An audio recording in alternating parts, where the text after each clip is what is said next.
It's a warm Sunday afternoon at Kauffman Stadium in Kansas City, where it's the final game of this three-game series between the Texas Rangers and the Kansas City Royals. Hi, everybody. Steve Physioc, Rex Hudler with you. And for some reason, the Texas Rangers have been an incredibly tough matchup for Kansas City this year. The Royals are 0-6, and they've scored a total of 8 runs. You know how sometimes when the Royals are on the road, when we're going to the airport in a certain city, we'll have a police escort out of town? Please, Kansas City finest, escort these guys out of town. Uncle, look how they've been doing it, Fizz. Pitching. Look at the runs. Only 8 runs by the Royals. And you flip on the other side, look at their 9 home runs. They've outpitched us and out-homered us. That tells the whole story. And one of their best goes today in Yu Darvish. And for the Royals, it will be Ian Kennedy, who has really pitched well of late. We'll tell his story when we come back.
Academy Sports and Outdoors for all for less.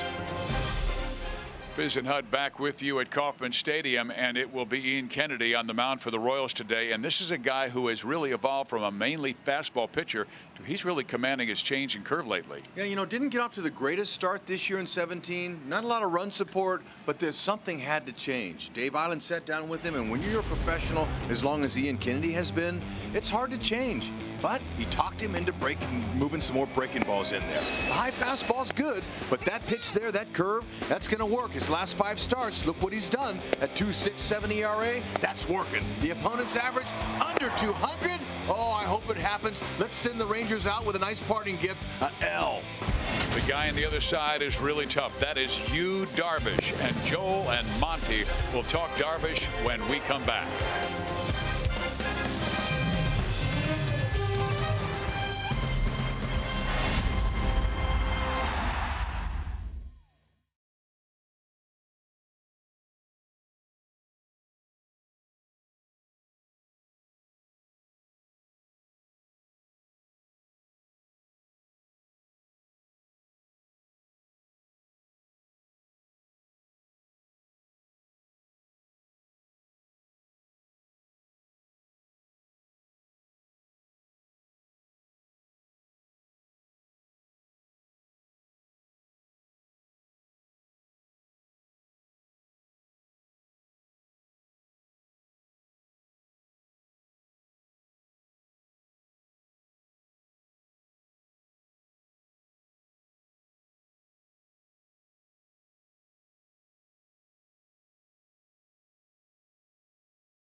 as the boys in blue try to avoid the sweep and turn around what has been a rough start after the All-Star break. And they have run into some really good pitching. Joel Goldberg, Royals Hall of Famer Jeff Montgomery, and it looks like they will run into some more good pitching today. Monty, when you talk about Yu Darvish, you're talking about one of the better pitchers in the American League. Our Academy Sports and Outdoor Leaderboard will show that, and his rankings also very good against the Royals in his career. How do they beat him? Well, he's got great stuff. He's got a tremendous slider, but I think the biggest thing with Darvish, you got to try to wait him out.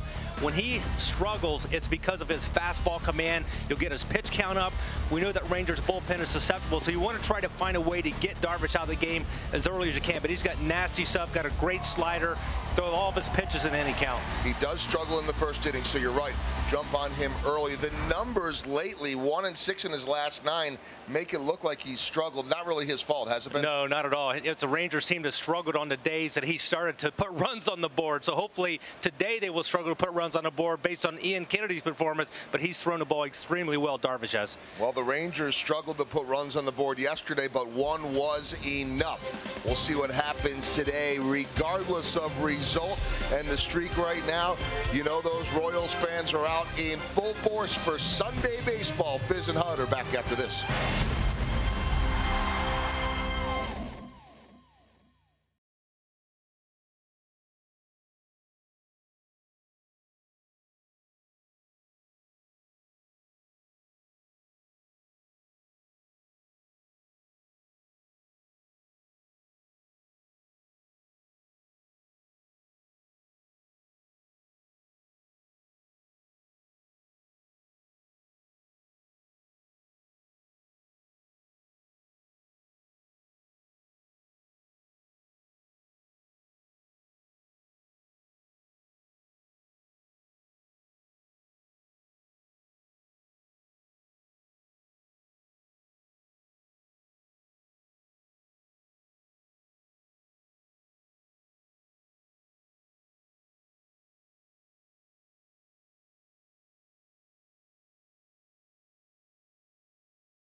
By Chevy Silverado, the most dependable, longest-lasting full-size pickups on the road. Find yours at your local Mid-America Chevy dealer. By the Missouri Lottery, every ticket played gives back to Missouri schools, so play it forward with the Missouri Lottery. And by Thoroughbred Ford. Every day there's a great deal waiting for you at Thoroughbred Ford. Here at Kauffman Stadium, the Royals will hope to solve the Texas curse. The Rangers have won 12 straight games against Kansas City. The Royals hope to change that outcome next.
For the final game of this 3-game series between the Royals and the Texas Rangers.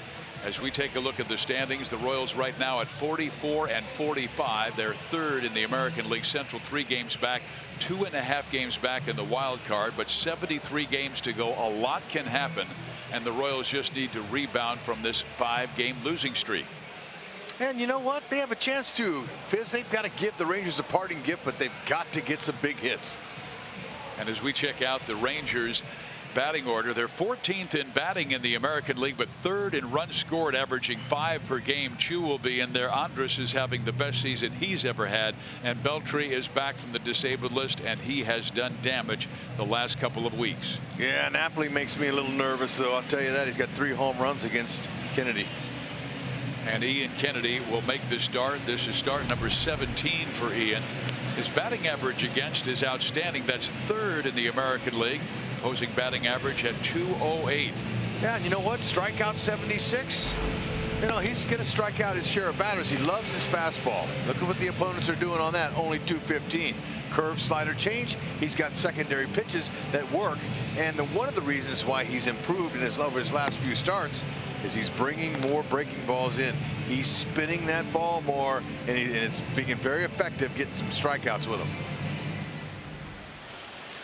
Our forward around the horn Royals defense. We're going to highlight Drew Butera. 21st start in 2017. That's a high number for a backup catcher, but he's been very reliable. Doing a nice job putting his right signs down, but getting some timely hits for the team as well. And Ned Yost was talking about Drew Butera and his excellence. He said, this is why we can give Salvador Perez rest, because we have so much confidence in Drew Butera. And they want Salvi well rested for, as Ned said, the grind of the second half, those final 2 months of this season. Umpires Paul Emmels, the crew chief, behind home plate. Brian Honora at first base, Scott Berry at second, and Quinn Walcott at third. The Rangers have won the first 2 games of this series, winning on Friday 5-3, coming back from a 3-0 deficit, and winning last night 1-0, despite excellence by Danny Duffy. What a pitching matchup it was between Duffy and Hamels. You know, the game of baseball, Fizz, there's been a lot of people that have had long journeys in the game, playing, coaching, scouting, and no one's been able to figure it out. Heck, they hit a couple of soft balls and they won. We hit line drives all over the field yesterday and couldn't get anything out of it. It's just a hard game to figure. And Ian Kennedy knows that Texas will be on the attack. Ian has allowed 17 home runs this year, and 9 of them have come in the first or second inning, and Chu does have that power. He has 12 home runs this year.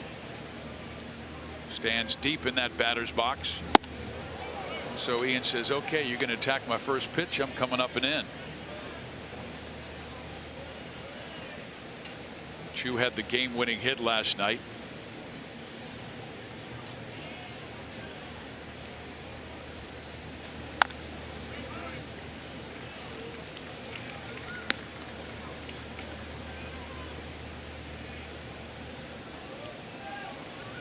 He hasn't always been at the top of the order. He does have 43 RBIs this year, Chu, but a very patient hitter with 49 walks. He had tried to tease him away, and it's a 2-2 count. Kennedy's, you know, he's made some adjustments, mainly in his pitching, on his pitches, and the curve and the slider. Those are 2 pitches he's using a lot more of than he did earlier in the season.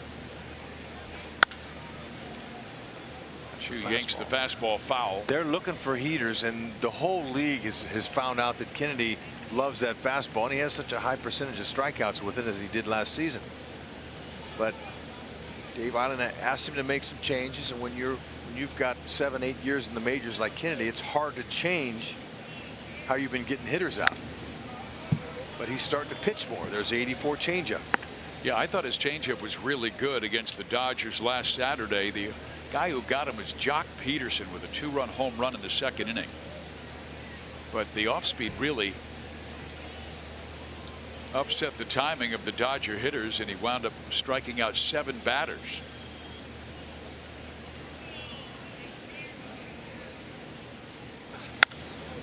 Chu making him work, fouling another one off the left side. That's not good for the first hitter. Already now 7 pitches. Going to take him at least 8 to get through it.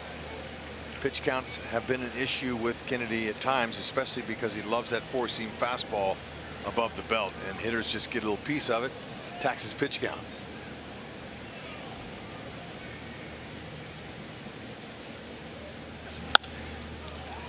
To right field, Bonifacio barely has to move, now trots back a few steps and makes the catch, and they got him on 8 pitches. Yeah, Kennedy beat him on the fastball there. When you use the term beat him, he didn't get the barrel to it. His barrel was behind. So Kennedy beat him and got the out. If he barrels it, that's a different story. Now Elvis Andrus, and Rex, we were talking about him having another great year, and he is entering that time in his career where he is at his elite level. He's 28 years old, and he has a career high 11 home runs. The previous high was 8 in 147 games last year. Well, he was so talented early in his career. He's like, you know, he's like Lindor for Cleveland, the shortstop that's come in. You know, Correa, the shortstop for Houston. Those young shortstops really have the maturity at that young age, just like Andrus. He had that. It's hard to believe he's going to have 10 years in before he turns 30. That's amazing. Yeah, he's just the 3rd shortstop in Major League history since 1933 to have 100 hits, 20 or more doubles, 20 or more stolen bases, and 50 RBIs before the All-Star break.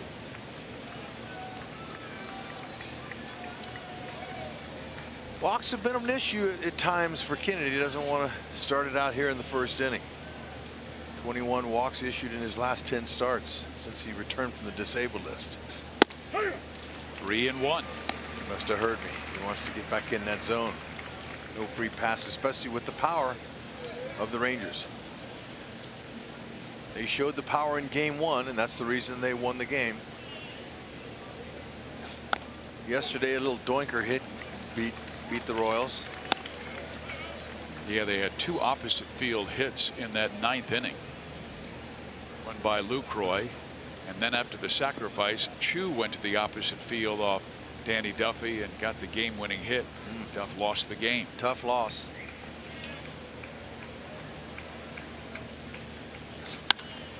There's a flare to right field. Bonifacio will make the catch, and 2 out.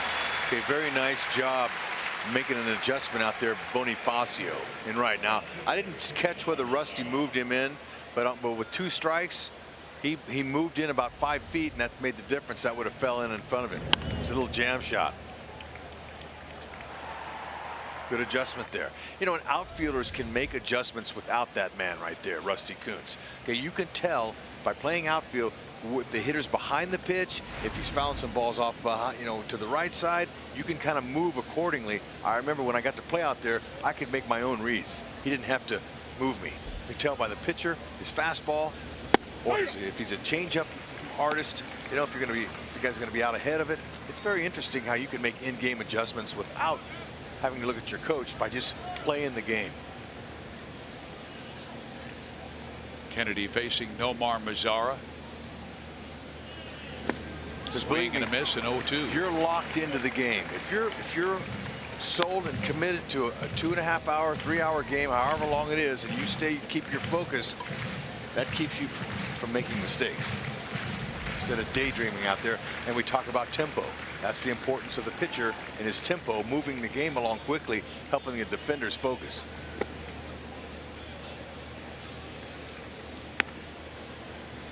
The Royals defense has been stellar all year long. You know, their team fielding percentages had been at the very top in Major League Baseball from day 1. So the defense is focused. They make plays for the pitching, and that's one of the reasons why the Royals are back in this hunt.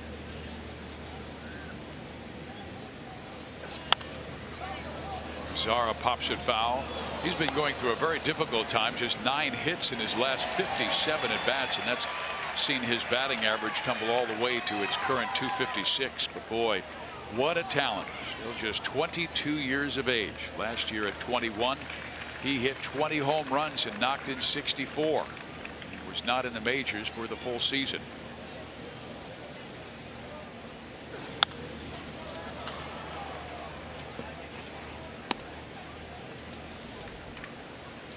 see what he can do. Now he sprays the ball around pretty well. He's got some opposite field power, but he prefers the soft ones and the heaters inside.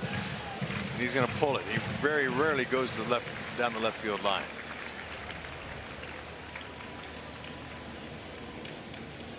th pitch of the inning for Kennedy. Awfully close with the curve. 6'4", 220 pounds is that Mazara. A lot of long arms, long legs. Sometimes it takes some time to get all the moving parts together to be the kind of hitter you want to be. And at 22, he hasn't figured that out yet. Well, he still has been streaky. I mean, he's had incredible streaks this year, and then desperate times like we talked about, just 9 for his last 57. There's 1 hit in this series.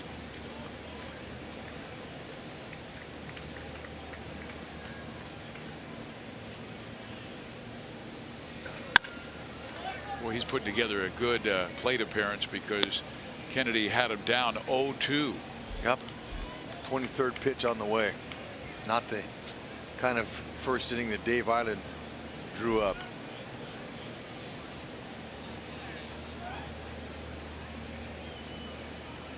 Lorenzo Cain in center field is playing him to left center, playing him a little bit to the opposite field. Well, the kid works the walk, and that will take us to Adrian Beltre. You never want to see the veteran with anybody on base, and he had 2 on with the Royals leading 3-0 on Friday and belted a home run and went about 440 feet, tied the game, and Napoli would win it with a home run. Look at those career hits, man. Close in on 3,000. That's an automatic lock to the Hall of Fame, or you're locked to the Hall of Fame and you unlock the doors and come in. Yeah, he's 32nd all time. Next on the list is Sam Wright, who retired from the game, 2,985. The only players with 3,000 career hits while appearing primarily at third base are Hall of Famers George Brett and Wade Boggs. Popped him up. Merrifield backpedals and makes the catch, and Kennedy, he had to throw a bundle of pitches, 25 in the first inning. Merrifield, Bonifacio, and Cain coming up.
City, and then it will be Bonifacio, Cain, Hosmer, Moustakas, Brandon Moss, Escobar, Gordon, Butera. One notable absence is Salvador Perez just getting the day off. Royals want him strong for the second half and well rested. And Yu Darvish, 30-year-old right-hander from Osaka, Japan, one of the best pitchers in the American League. Better believe it. 215 opponent average. That's not much worse than Ian Kennedy. If these guys are on top of their game, there may not be a lot of scoring going on today. He's got 5 pitches he likes to use: fastball, slider, cut fastball, curve change. His heater's pretty good. He'll rush it up there around 94, 95 miles an hour. He's a horse. You get a mistake like that right down the middle, you're going to have to capitalize on him or he'll get you. He's a road warrior, loves to start on the road. He's on his 8 starts this year. He's got a 2.32 ERA, 191 opponent average. He'll execute his pitches. He's a big guy, 6'5", 220. He brings it. He's an ace. You got him and Cole Hamels. You got a right-left combination. The Rangers, they could be dangerous. With a healthy Beltre, you got Napoli in there to go with some of their young talent. You can't count the Rangers out. No, but they'll probably be taking a shot at that wild card with all the other teams that are going for the 2 wild card spots, because Houston has such a big lead in the West at 15.5 games, and they're getting healthy again. Oh, yes, sir. Dallas Keuchel coming back soon. Happy for the new, the wild card, the extra one that was brought in. That gives so many teams and cities hope in this time of year whenever you get teams that jump out like that. Like so many teams, Texas looking for an elite reliever because they've had trouble with their bullpen.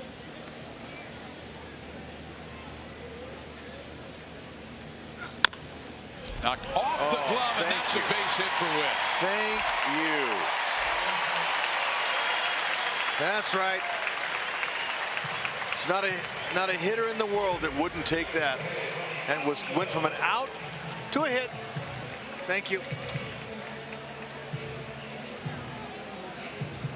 Defensively, we'll show you the Rangers and what they're doing here. Andrus, we talked about him when he was hitting. Solid. Look at all those starts since 2012. That's second most to our guy, Alcides Escobar, Iron Man. That was Whitley's 13th infield hit, for those of you interested, and that leads the ball club. Got good speed, Whitley. He'll take that. And you know what? Every hitter, when you play every day, even the guys that play once or twice a week, when you square that ball up and that guy makes a great play, that'll break your heart. So you deserve hits like that every so often.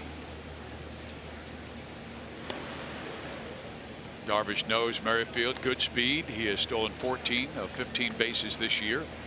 Bonifacio, the batter, who's knocked in 28. He's had a good series with 3 hits, including a double. It's good to get Darvish's focus off the hitter. Our Yellowwood bringing the lumber. We go back to April. Bonifacio's second major league game, and this is his first major league home run. Little slider. Look at Darvish. He couldn't believe it. Oh, Bonifacio, he hit one way deep.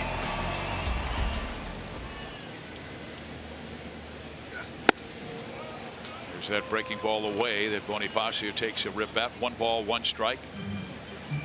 2 days before that home run, he was sitting in his apartment watching TV with Ramon Torres, who's now with the Royals, and he got a phone call from his skipper at AAA, Brian Polberg, who said, "You're better than that." He said, "What, Skip?" And he said, "That strikeout on the ball in the dirt yesterday." There's a line drive to right field. That's a base hit. Merrifield turns second, and he'll make it to third.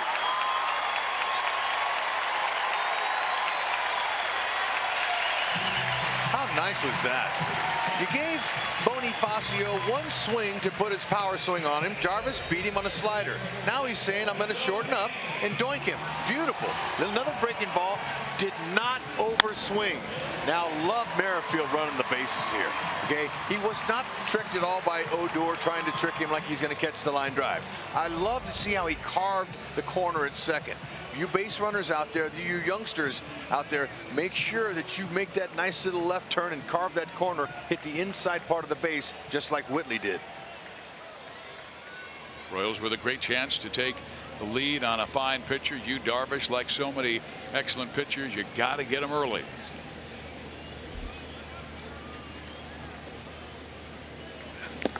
And that ball gets away, and here comes Witt. He will score. 1-0 Royals.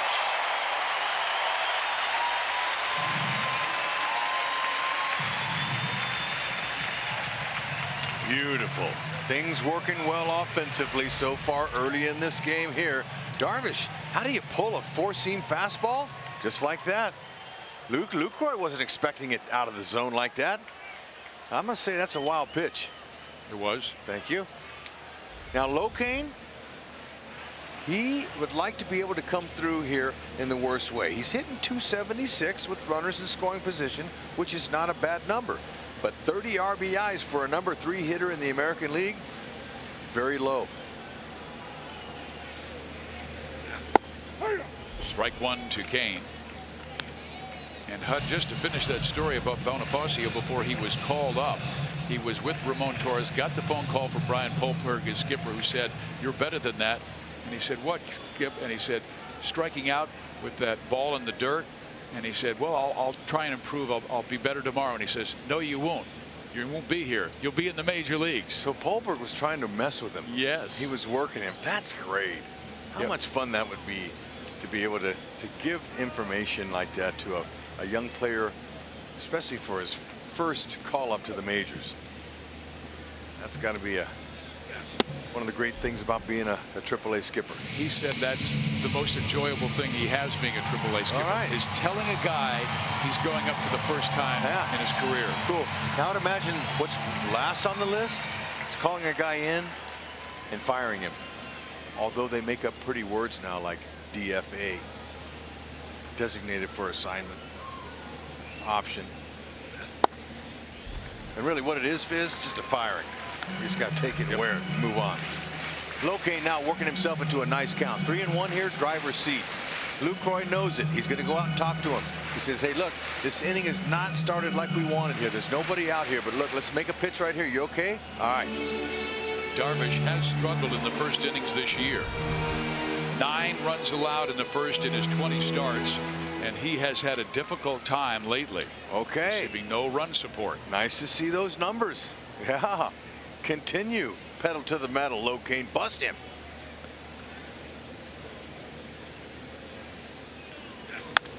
Foul back. Just missed it. And you know, Oklahoma City's in town at this Thunder Day here at the K. You know, Locane from Oklahoma, he wants to get a good hit here this first time up, or some way to get that run in. How about a gapper? Inside corner, strike 3 called, and Kane knew it. Got to be looking to swing the bat with a runner out there. You're in the third spot. Anything too close, you know, you got to hack. It might have been in, but look, you can hit those balls out of the park if you pull your hands in. So look, I'm not saying that you know, it was not a ball, but just it's the mental mindset of a number 3 place hitter has got to be hitterish. He's got to drive the run in, be swinging. Don't want to get called out looking. Now Hosmer, who had his 16-game hit streak end last night, still batting .314 this year. 42 driven in. Ball 1. Ned Yost was talking about the Royals' 5-game losing streak, and he said, you know, we have faced some really good pitching. Kershaw, Hamels, McCarthy pitched well last week, and so did Maeda in Los Angeles. They get Darvish today, and the ball struck foul to the right side. 1 ball and 1 strike. But as so many managers have said in the past, if you're going to beat a champion, you have to beat great pitching.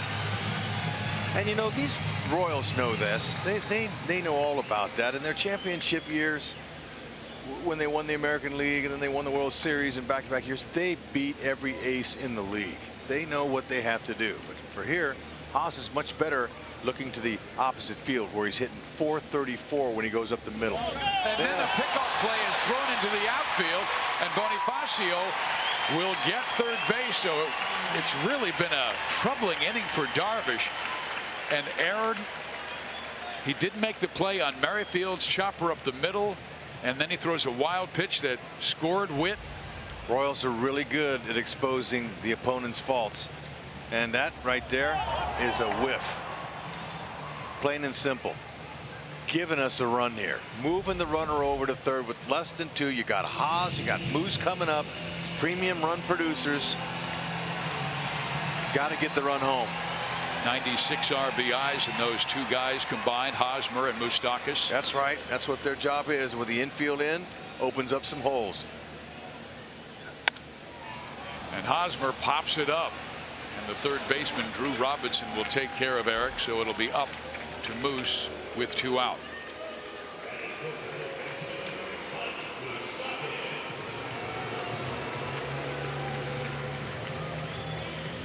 See if Moose can pick up the guys here. 25 home runs this year, and 1 came off Darvish back in April.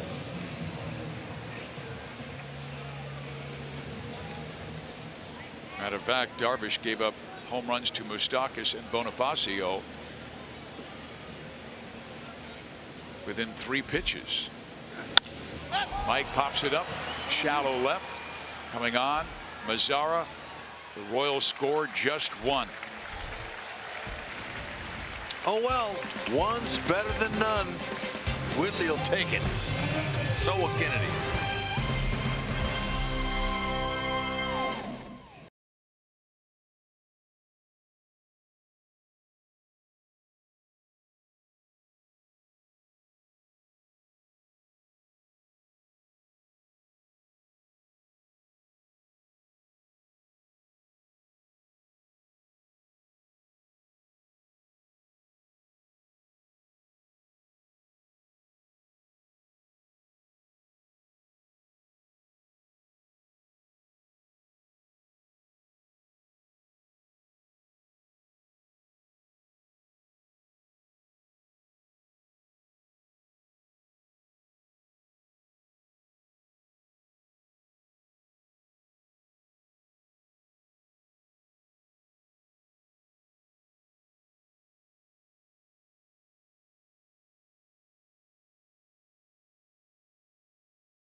One to look forward to Miller time later in today's game, brought to you by Miller Lite. Ian Kennedy had a 25-pitch first inning. Face Rougned Odor.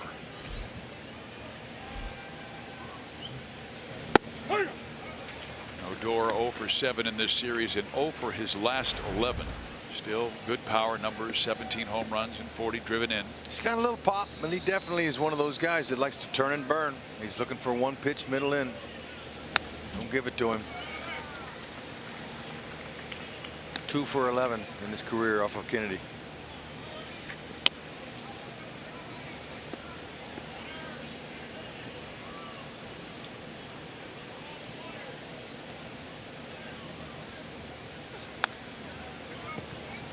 Odor and the guy on deck, Mike Napoli, have become very good friends. Napoli was one of the leaders for the Cleveland Indians last year and helping them to the American League pennant. Napoli took young Odor, who shares the same passion for the game. Try to tease him upstairs. Yeah, and you know, Napoli, basically he's doing what he did with Cleveland last year. That's why Francona hired him. And then they went out and they blew Napoli off and picked up Encarnacion. A swing and a miss. And Odor thought the ball was in the dirt, but Butera caught it all the way, and so he fires to third rather than down to first, and that is one out. Our Toyota League leaders. Well, just like Napoli, the Texas Rangers get most of the runs by way of home runs. Almost 50% of the runs are because of home runs, and they belted 137 this year. Royals 11th at 44%. We're from Italy. Beautiful Napoli.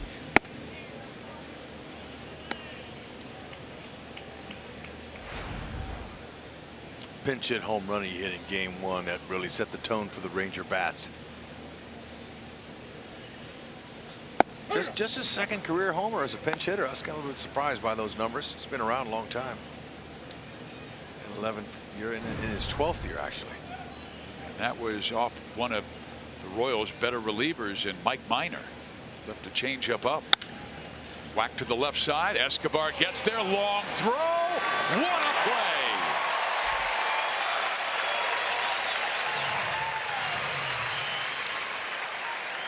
Perfect runner, perfect play. Napoli not that fast. He hooked it. Escobar makes this play in his sleep. Just plenty of time. How nice is that? Ah, to have those kind of skills, Fizz, would be a beautiful thing. You know, Hud, in the first inning you were talking about instincts and all of the sabermeticians, but I've talked with Alcides Escobar, and he said, yeah, I do look at the charts, but he goes, I still want to go by feel. And he said, sometimes I want to be able to read the bat swings. And in this case, he knew immediately the speed of the base runner, how much time he needed, stayed on top with the throw. So many things that an infielder has to be able to calculate. Outfielders as well. Positioning is important, and defense is even more important. Making the play and catching the ball. That goes hand in hand in winning baseball. You save pitch count, you save runs. I mean, to tell you, it doesn't get enough credit, but the people and the fans that are watching the Royals, they know their brand of baseball. It's a beautiful thing. Kennedy with a couple of strikeouts in the second inning, and the Royals head to the bottom of number 2 with a 1-0 lead. Nice bounce back inning by Kennedy.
Though coming in Miami last night, that is Cody Bellinger with the triple to complete the cycle. How about that? The 9th ever Dodger in franchise history, just the 3rd since the move from Los Angeles. And when you think about all of the rookies of the year, for the Dodgers, including Ryan Lefebvre's dad, Jim Lefebvre, and so many of the great names. He's the first ever Dodger rookie to hit for the cycle, guys. I know all the attention on Aaron Judge this year. I think Bellinger might be the best of the bunch. And here is Brandon Moss going to left field. Mazzara with a long run, but he gets there, and there's one out. And Joel is right, because there's some amazing young talent in this game. What Aaron Judge has done in the American League, what Bellinger has done in the National League. Oh, there's no doubt about it. Time for our sprint trivia. Name the only active player with 3 career cycles. Well, Carlos Gomez of the Rangers got his 2nd earlier this year. Is that your guess? No, because he only has 2. Well, what's wrong with that? I mean, they don't happen all the time. You're lucky if you get 1. But we're talking about 3. Well, I'm trying to credit you for a good guess there. Well, it couldn't be a guess. Okay. If I was saying a guy didn't do it. How about Aaron Hill? I remember he's hit a home run, or a couple of cycles, I think, maybe more. And he's still active. He's with the, who's he with? Well, the last Royal to get a cycle was George Brett. And Whit Merrifield earlier this year only needed the single to get the cycle, and did not do it. No. We were pulling for him. And what was impressive too last night, Clay Bellinger, was that he got the triple his last time up. And that's the hardest one to get. Yeah. Excuse me, Clay was his father. Yeah. Cody Bellinger, my bad. Clay played for the World Championship Yankees in '99 and 2000. We had a chance to meet him last week when we were at Dodger Stadium. Escobar fouls it back. Eske 1 for 5 in this series, and that came on a home run down the line that hit the foul pole. He's been picking things up last 5-6 weeks, hitting .321 with 12 extra base hits. And he actually got a walk last night. His 7th. Escobar did? Yeah, first time since June 8th. Shocked the house. Way to go, Eske.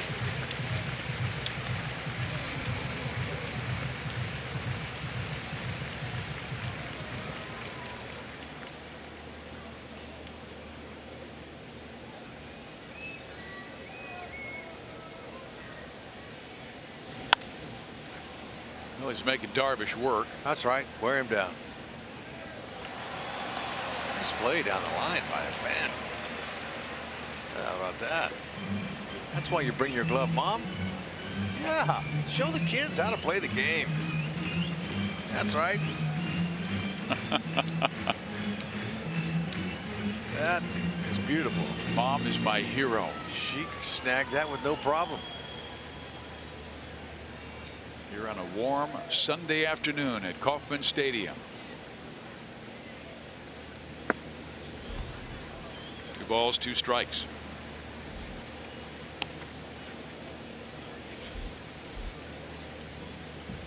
Darvish got off to a good start, but he is 0-4 with a 4.85 ERA.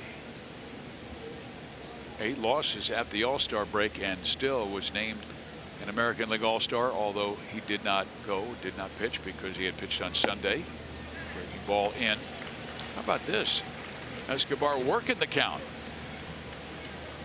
And you know, pitchers throw him a lot of off-speed pitches because they know he's so aggressive. They look at the statistics of the players they're going to face. It's not going to give him a cookie unless he has to. Right here, he will.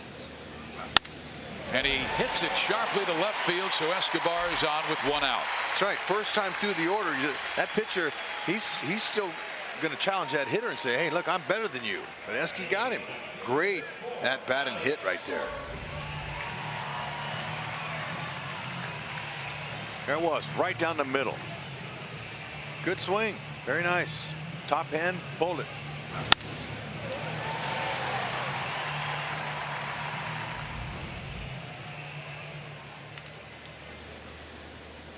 Now Alex Gordon 0 for 6 in the series and just 2 for his last 20 to see that batting average drop to 190.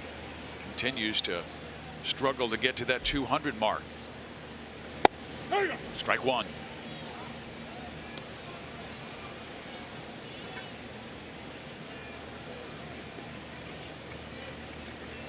See the Rangers defenses, that fan's got a great seat. He's loving that. Alex Gordon fan. The Rangers aren't playing him as much to pull here because it's mainly a double play. And then he dumps one to left field. So the Royals, much like the first inning, with Merrifield and Bonifacio with back-to-back hits. Now it's Escobar and Gordon with back-to-back hits, although one out. That's what just getting ready to say. Look, that pitch down the middle. Go to the opposite field, wait a little bit longer. Very good head position, nice hands, come right through the ball, get the opposite field hit. That's what's going to get the average over 200 right there. Bottle it up.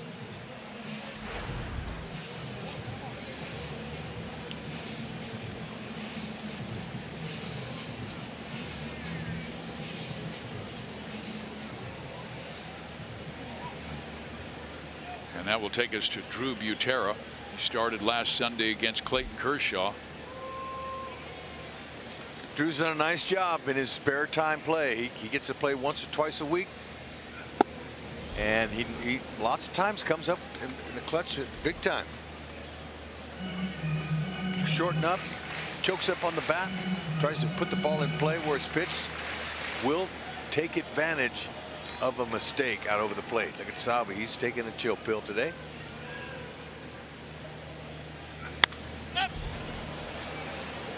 Drew down in the count 0-2.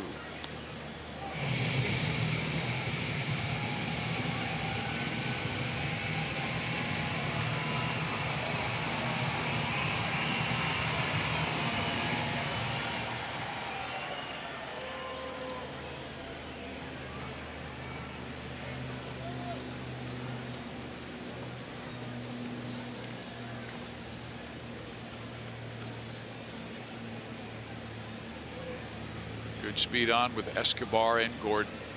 Yeah, you know, watching Gordon over there at first base, Napoli's way off the base. He can get as far as Napoli can get.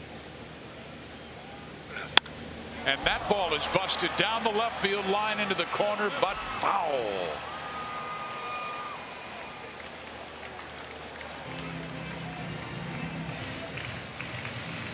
Talked about Butera looking for that mistake.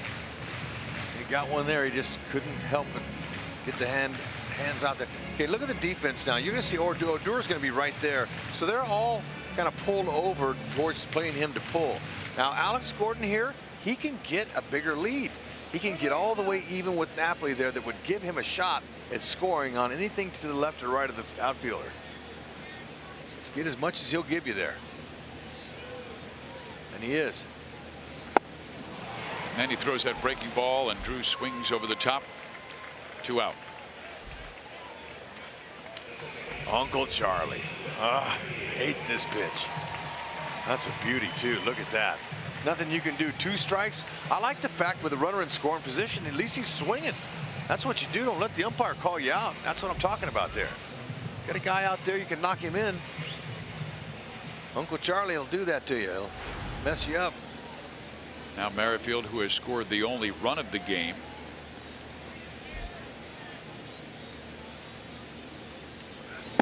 He singled off the glove of Darvish his first time up, hitting almost 320 in the month of July. Fizz, there's a lot of young Royals fans that are watching the game today probably never heard the term Uncle Charlie before, but that's a term used for a good curveball, one that drops out of the sky. Uncle Charlie, Yellow Hammer, Yacker, there's all kinds of terms over the years that hitters have put on that pitch. Curve. Other words we cannot say on the air. Usually described by hitters on their way back to the dugout.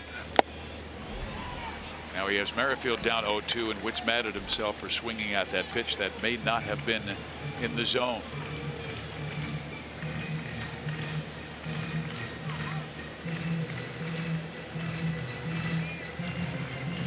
Darvish had 37 pitches.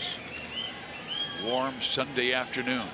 See if Whitley will shorten up here and do what Bonifacio did at top of the inning, top of the first. Oh, that was it. Good swing. Trying to take him to the right field there. That's what you want to do. You were into that moment. I'm into it today, Fizz. After sitting out yesterday, watching the Royals and on pins and needles, you know, watching my partner Ryan Lefebvre doing the broadcast with CJ Nitkowski, I was all into it. I was worked up. Tell you, it was a great matchup. Duffy and Hamels. Sure was. Pitch for pitch. You like pitcher's duel? That was it.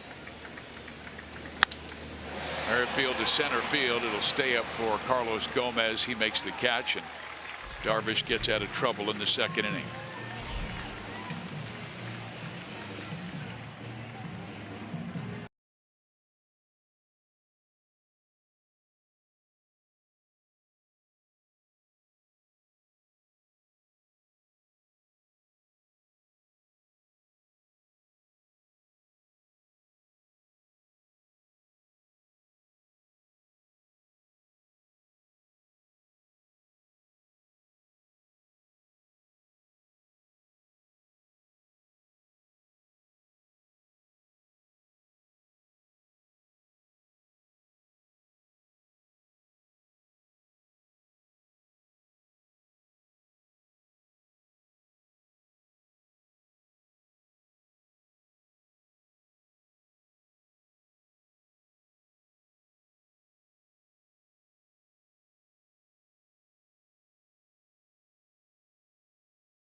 The newest item at the Royals Majestic Team Store has just arrived. We just saw this hot dog race now on sale. Watch Mustard, though. At all team store locations within the ballpark is a Royals licensed fidget. Down goes Mustard. Down goes Mustard. These exclusive fidget spinners feature a design with all 3 hot dogs from the Hot Dog Derby race: ketchup, mustard, and relish. Visit a team store at the K and make sure to get your hands on the latest craze. Once again, Vegas got involved with the hot dog races and put the slowest runner in Mustard, which is illegal. But he went down. Ball is hit to left field. Alex comes on and makes the catch. 1 out.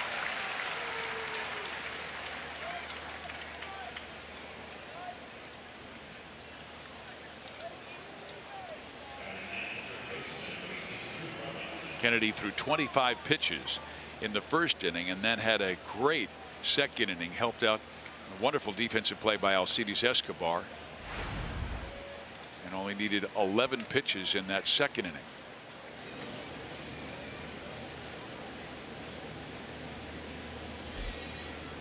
Here is young Drew Robinson. He hails from Las Vegas. In his first start, he hit a home run and a double, but not much since. .214 average. Good for him. Some guys go a long time without getting a hit. Get them out of the way earlier in your career, your first career games. That's always a bonus. Yeah, what was it? Tom Pachorik's brother only had 1 game in the big leagues, went 3 for 3, and then was sent down, never got called up again. So he hit 1,000. Really? Oh, that's great. He went 1 and 2. On a hot afternoon, Drew wants to get early count outs back in that dugout, stay fresh.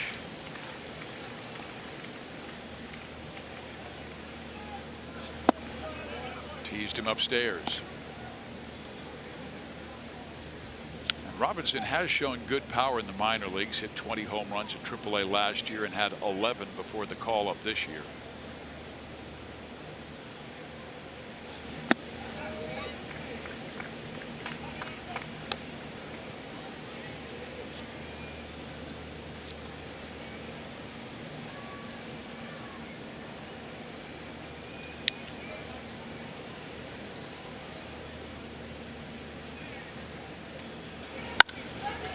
Ball well struck to right field. Bonifacio will watch it fly, and Kennedy has allowed his 18th home run this year, and that ties the game.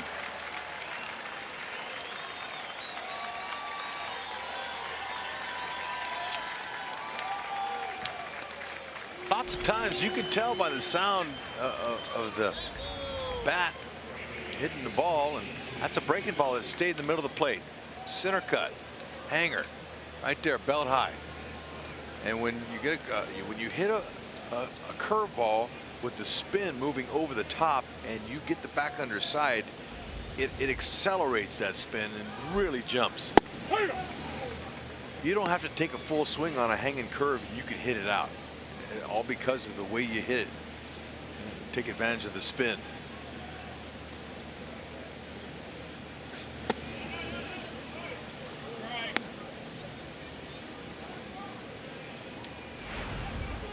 Choo had an 8-pitch at bat his first time up, and then flied out to right field.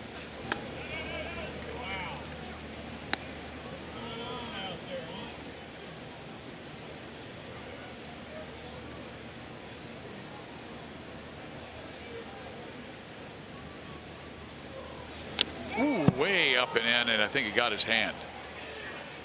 Yeah, they're going to give him first on that. That ball, that undressed him. Oh, man.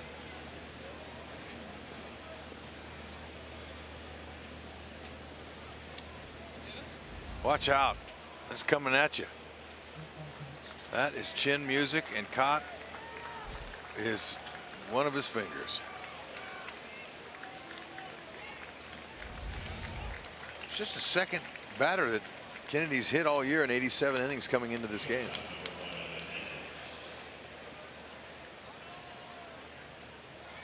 So Butera walks out for a visit with Ian after he gave up his first hit, a home run, and then hit the next batter. Now you move into the part of the lineup that has really been good in Elvis Andrus, Nomar Mazara, and Adrian Beltre.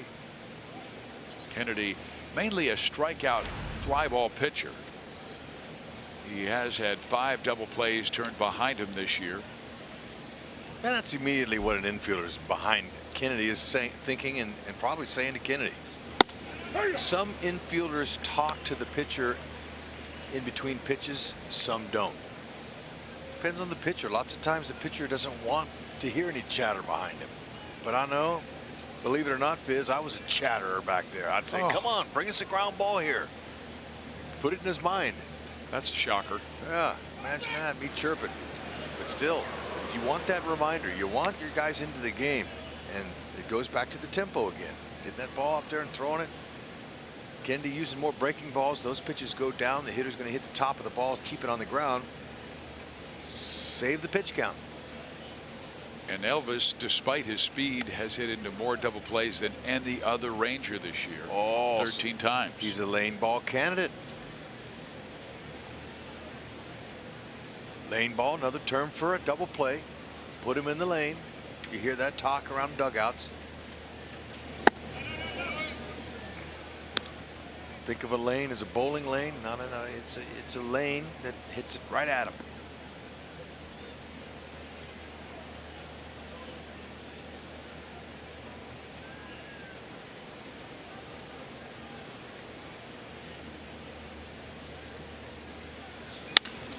There you go.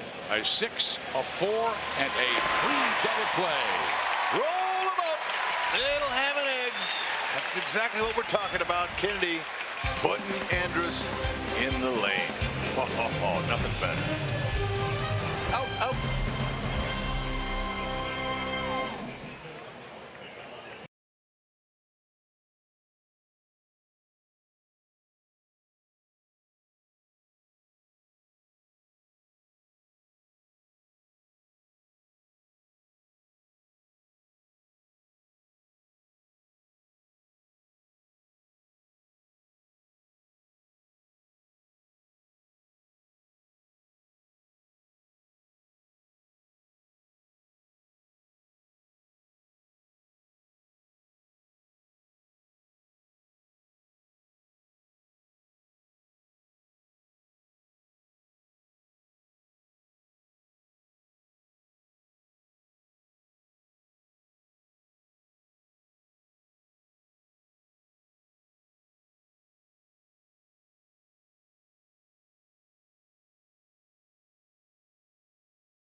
it out. The worm burner, the lane ball. You call them a lot of different things, but what a pitcher says, it's my best friend. One pitch, 2 outs. There it was. First man sure, second man quick. And since the Royals made a McDouble play, McDouble sandwiches are only $1 tomorrow. The McDouble play all season long at participating McDonald's in the greater Kansas City, St. Joe, and Lawrence locations. Boniface will lead things off against Yu Darvish.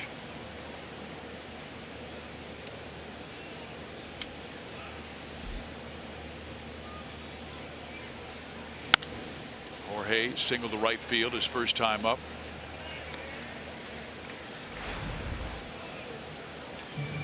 Now batting .257. He hasn't homered since June 25th, and that was against Toronto.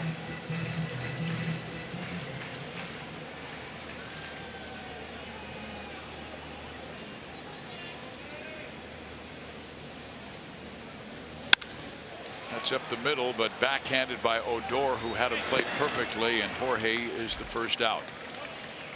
Royals fans come out to the K on Tuesday against the Tigers for the next T-shirt Tuesday. The first 10,000 fans through the gates will receive a one-of-a-kind Summer at the K T-shirt presented by Stony Creek Hotels. To view all T-shirt Tuesday designs for the season and get tickets, visit Royals.com/T-shirt Tuesday.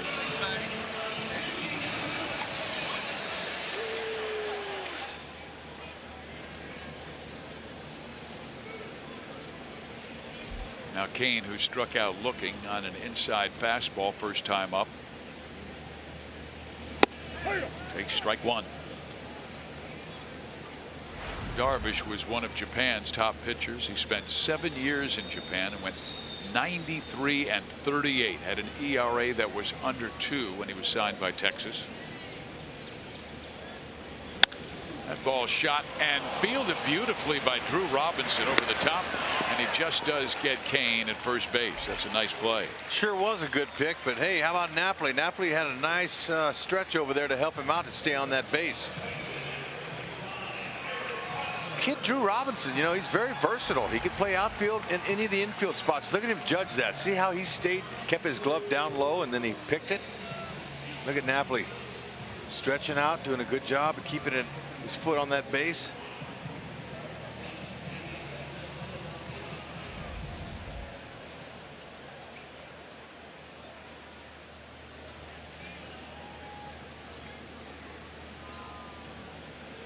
Hosmer popped up to third base with a runner on third. First time up, and tried to check his swing but did not, and it's strike one. Nothing frustrates you more than that last opportunity Haas had, and that's a tough thing as a hitter. Less than 2, you got a runner there over there at third base, and it'll pop up. I mean, you know, so. But in baseball, you have to be able to put things behind you. Got to forget about what happened and better accept what's coming and look ahead, because you'll get buried if you keep your thoughts on negative thoughts. Stay positive. Pull out the positive stuff. Dwell on it. That's how you succeed in this business. It's tough.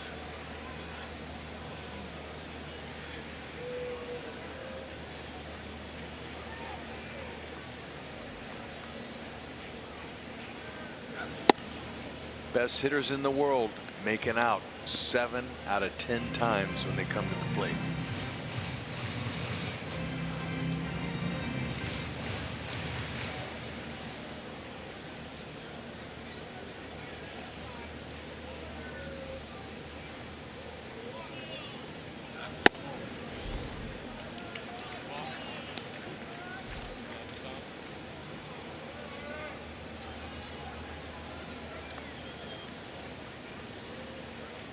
Royals scored in the first.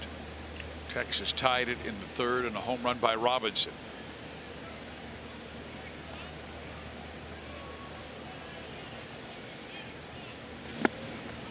Trying to tease Eric. Now has a full count at 3-2. He went fastball and then back to the cutter. Good job by Haas. Down 0-2. Now he's worked himself into a fastball count. And Hopefully this early in the game, Darvish will think I can blow a heater by him. Let's see. More fingers usually mean a breaking ball. Fastball away. Nope. Okay. 3-2. Hard to figure this one. Anything close, be hacking. There it is. That was a little wrinkle. But Lucroy, the catcher, he put down a whole lot of signs that time. That means that the pitcher's thinking. Darvish is not real sure. Definitely doesn't want to throw Haas a fastball belt high on the outer half. That's where he lives. He rakes those to left field.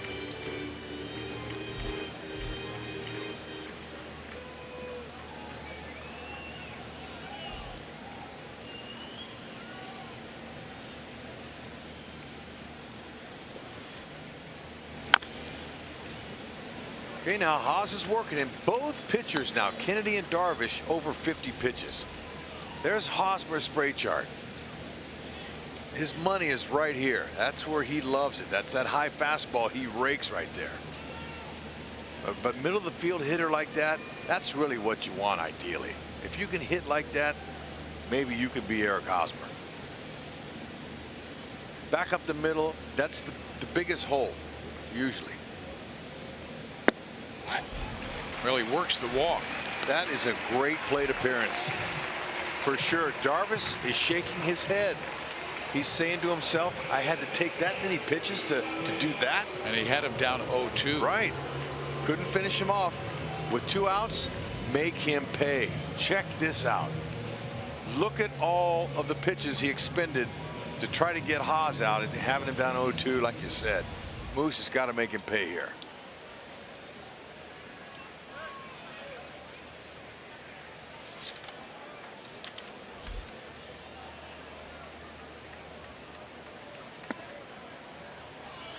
One stat not talked about enough is that Mike Moustakas has 10 game-winning RBIs this year.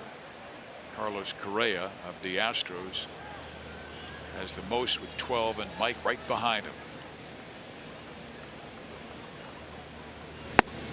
Darvish doing a good job of keeping it down, that's for sure. But he's falling behind. That plate appearance by Haas could have ruined Darvish. But with 2 outs, they don't have a lot of time. They got to get him. Moose hasn't homered since July 5th. He's ready.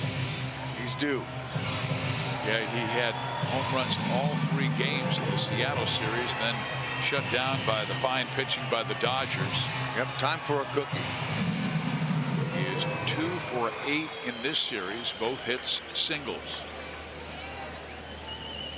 And those were good. Those were opposite field up to the middle. Popped up behind home plate. Lucroy back. So that'll find the seats. Moose has another opportunity. Mike was part of that home run derby on Monday. Was knocked out in the first round. He only lost by 1. But that derby can throw you off. We've seen a lot of hitters really struggle after that home run derby, changing their swing. You know what? It does. But fortunately, I was happy when Moose didn't go on, personally, because that's what ruins you. If you go another 2 or 3 rounds. And he smacks that one sharply to right center field, and it'll get by the right fielder, Chu. Hosmer racing to third. They're going to send him home, and he will score. Moose is thrown out at third. But not before the run scored. So, hey, look, he'll take it. Would have liked to have dropped anchor at second base, but didn't happen. Hugging Haas on his horse. Excellent plate appearance with 2 outs. Got him this run. Look at him cut the corner. Look at Gurley windmilling him home. They'll take it.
Rangers join us in acknowledging the strong tech presence in the KC community with a tech night at the K theme ticket on Thursday versus the Tigers, presented by Konica Minolta. This theme ticket comes with a custom Royals portable power bank and a seat for the game. For more information and to purchase tickets, visit royals.com/theme tickets.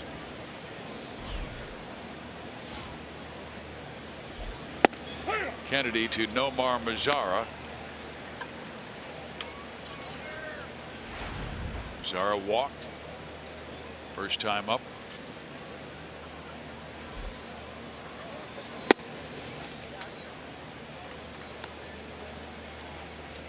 You know, those fountains, they look really nice today on a good hot day. But I just got to warn you, fans. I'm sorry, you are not going swimming No, this I during was the going game. to say you can't go in the fountains if you ever get here. You could be prosecuted. So please don't do that. Is that the Do right? you just say what's ever on your mind? You know I do. You know those spinners that we advertise for? I need those to kind of keep me focused. But that just it looked like a cooling environment there. I liked it.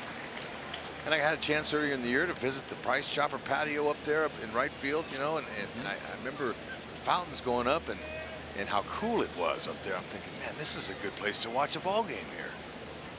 Look at that.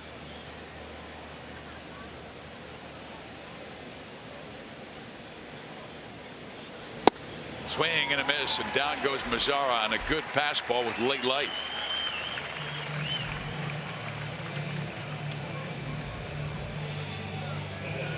Mo Lottery, Missouri Lottery. That's his third strikeout. Fox Tracks will show you that four-seamer above the belt does its job.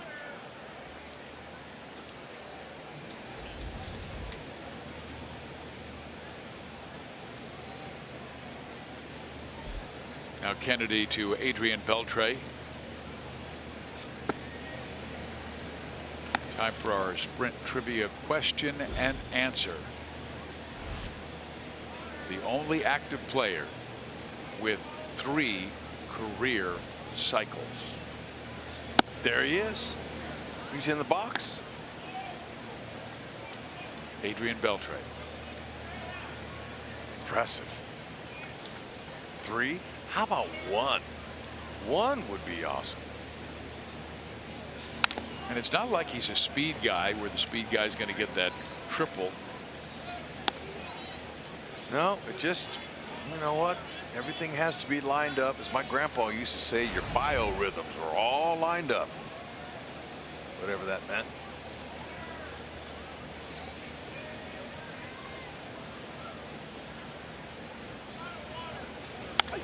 Ooh, there's a popper back towards us. And Beltre went down on one knee. Try and grab that low pitch.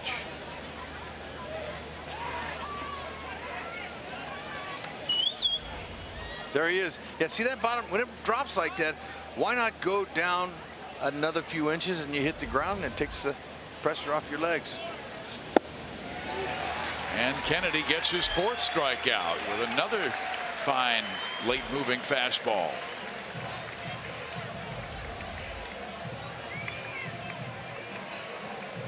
How about that? And he pulled his head and everything. I bet Beltre was guessing there. Just by the looks of that swing.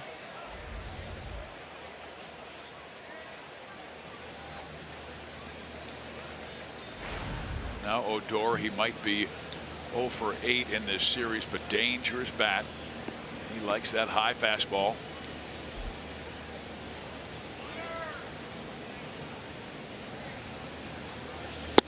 One lefty has already gone deep. That was Drew Robinson on a hanging curveball from Kennedy with 1 out in the 3rd.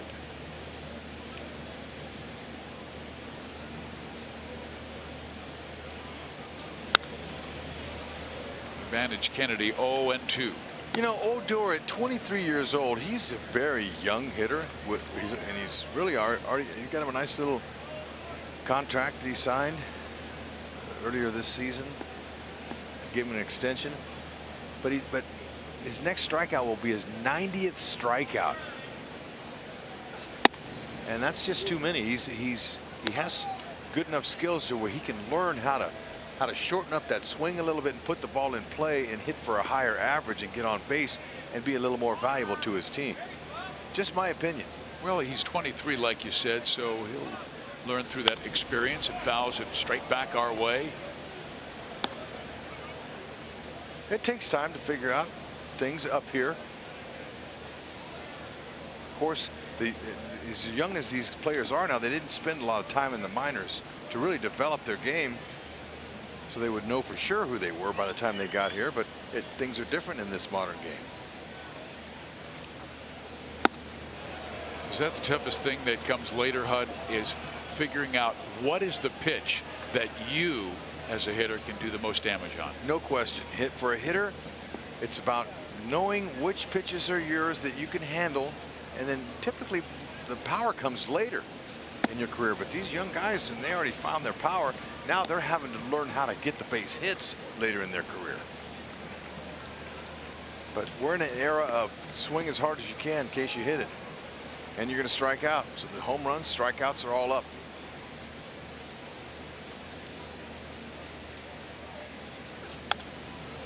Major League Baseball on a path to set records for most home runs in a season and also most strikeouts in a season. Yeah, and then there was a time in the game when, you know, of course the money wasn't as good for the players, but there was more pride in not letting your opponent strike you out. Well, all three Rangers strike out facing Kennedy in the fourth inning. Mazzara, Beltre, and Odor all gone by the K.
To power stats, and it's all about Brandon Moss. Yu Darvish allowing home runs in his career. Well, Moss, Trout, and Gardner have all taken him deep 4 times, and here comes Brandon, who popped up his first time up.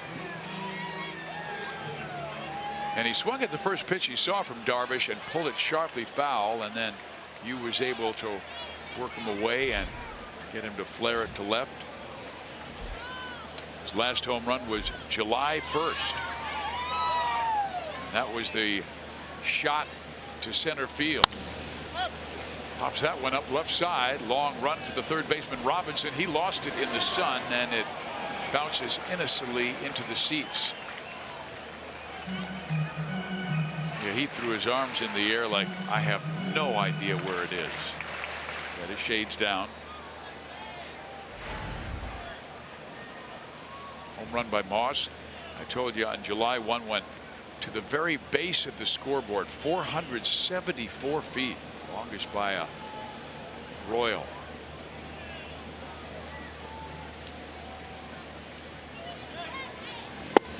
Strike, and he's down in the count 0-2. He's hit 10 home runs against Texas and 4 against this one pitcher.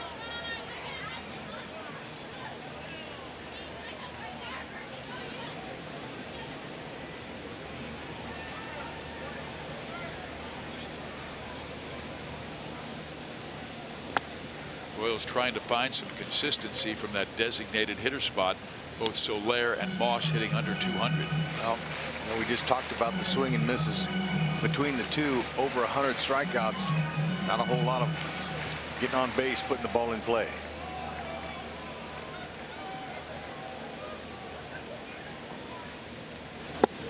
Brandon swings and misses and is out number 1 in the 4th. Missouri Tiger fans, make sure to get your Mizzou night theme ticket for Friday night when the Royals take on the White Sox. Fans with this theme ticket will receive a limited edition Mizzou branded Royals cap courtesy of Fox Sports Kansas City and Rally House. Purchase your ticket at royals.com/theme tickets.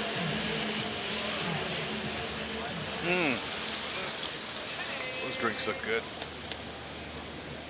They have Buck Night on Fridays. Friday fireworks, always good crowds here at the K.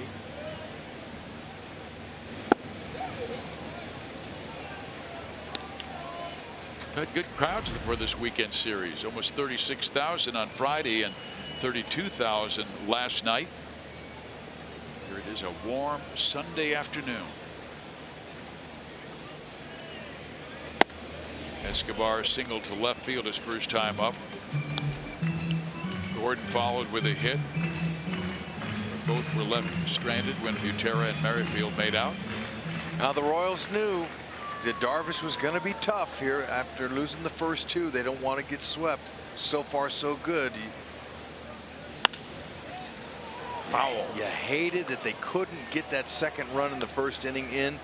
But Darvish talked about it in his 8 road starts this year. 2.32 earned run average.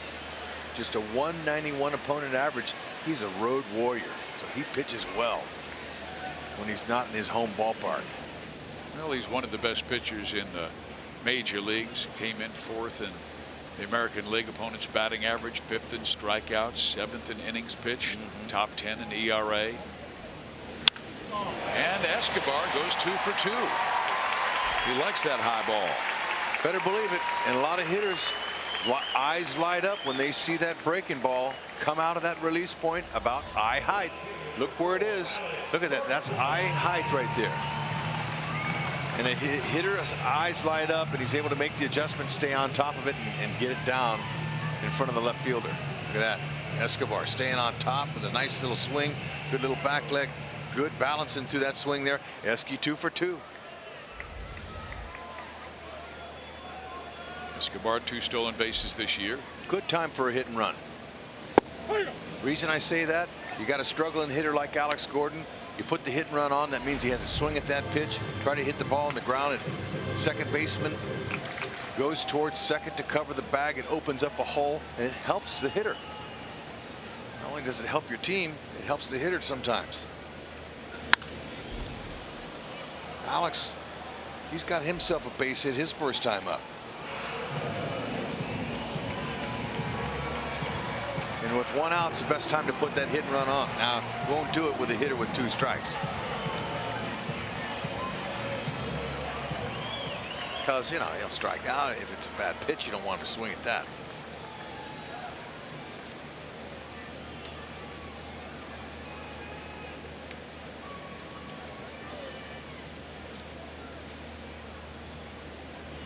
And that is strike 3 call. Gordon did not agree. Look at his back door. Not even the back door. That was a good pitch on the outer half. Alex might have thought it was low. But it looked like it was going to go outside and then hooked back in. Good stuff. That outside corner. Yeah, Darvish is good. Butera struck out his last time up, but right before he struck out, he hammered one down the line, and it missed, being a home run by about 10 feet.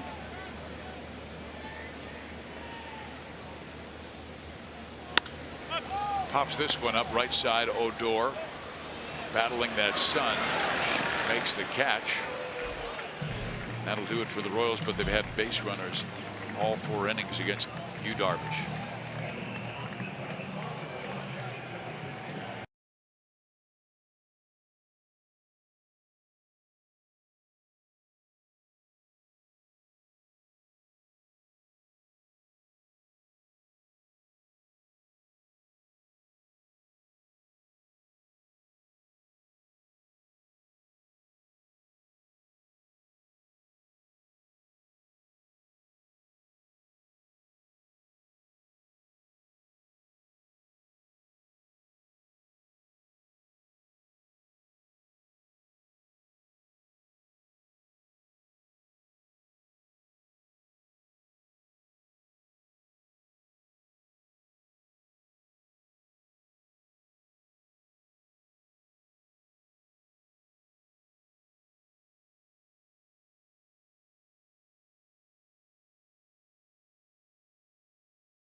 Ford, going further so you can.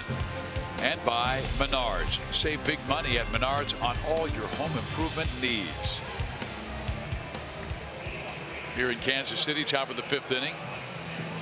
Ian Kennedy has a 2-1 lead over Yu Darvish and the Rangers.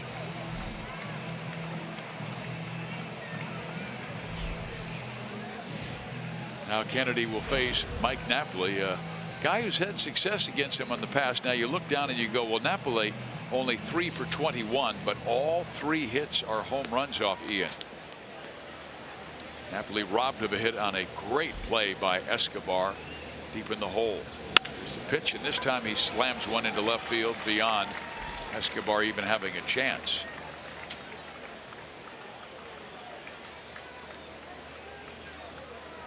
First pitch fastball, 4-seamer right there. It's what he wants. Now lucky he didn't hit that out. He stayed on top of the ball.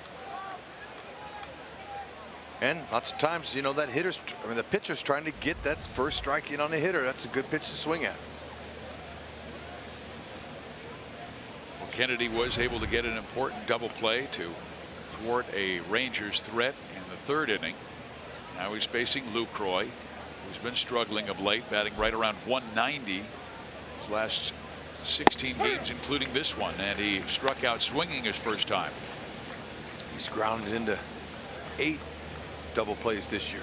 See if we can talk him into hitting into the lane again. The Royals started the day 3 games back of Cleveland, and Cleveland this afternoon will be matched up against Oakland. Trevor Bauer against Sean Manaea. Rolled towards 3rd, foul.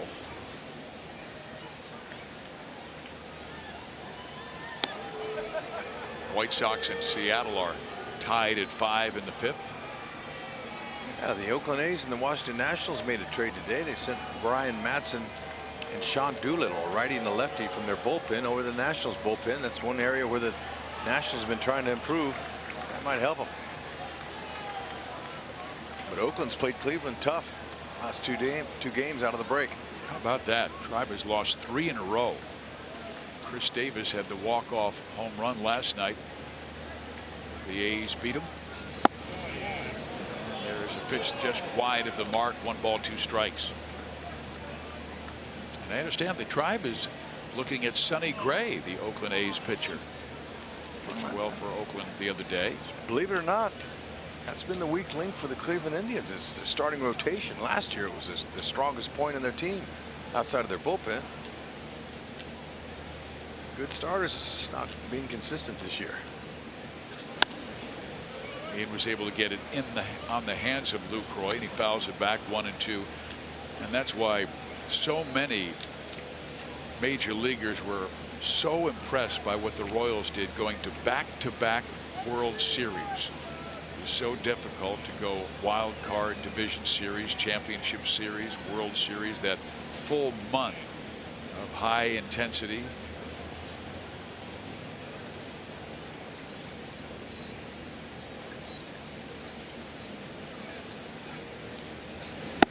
Cubs certainly having a hangover this year. They're still trailing Milwaukee, although the Cubs are at 500, 45-45. They trailed the Brewers by 5.5 when the day began.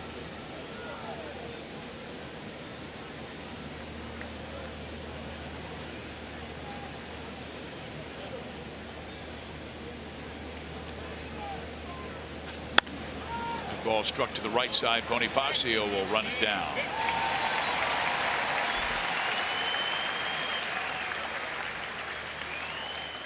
And our University of Kansas Health System injury report, Byron Buxton of the Twins, and the Twins are in front of the Royals in the American League Central. He was placed on the DL yesterday because of a left groin injury.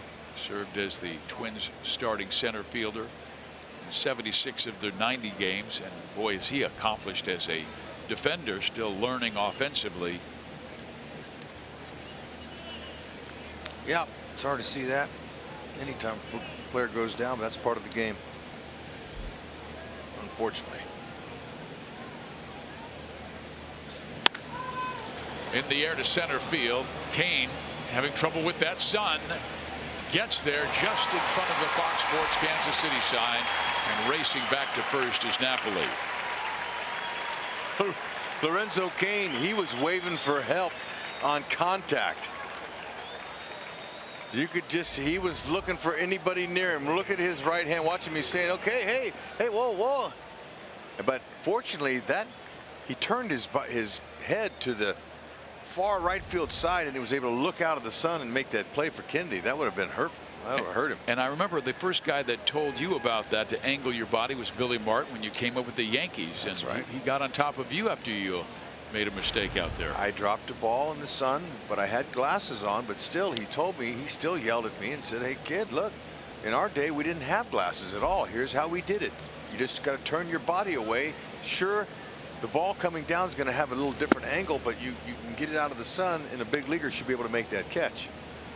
So as long as they've been playing baseball, the sun has always been an element in day games, and the wind as well. So you have to learn how to play them. Thank you to our director, Steve Kurtenbach, for giving us that shot of the sun and some of the challenges that the fielders are facing, Tay. You know, and managers in the old days, it depended on who it was, but they yelled at their players. I mean, they weren't afraid to get in you, you know, to get your backside. I mean, Yogi Berra was real gentle. He was my first big league manager. Then they fired him and hired Billy. Billy was a yeller and a screamer. That's a contrast. Then I went from there to Baltimore and played for Earl Weaver, who was a screamer. And man, he would lay into you. Strike and a 1-2 count. Remember, he yelled at me after missing a ball one time, a couple runs scored, and I came in, and in front of the whole team, he just yelled at me and said, I'll send you back to where you'll never come from, or you'll never see the light again. And I held my head up as he was yelling at me, thinking, he knows my name. That's pretty cool. That's how I was able to handle that. I didn't get down, didn't get mad, I didn't get upset. I just said, okay. Now, Kennedy does not want to let Drew Robinson get back in this count. Not 3-2. He had a 3-2 pitch, and he hung a breaking ball, and Robinson knocked it out. His third home run this year. He's going to pop him up here. High four-seamer. He's going to strike him out. That'll work.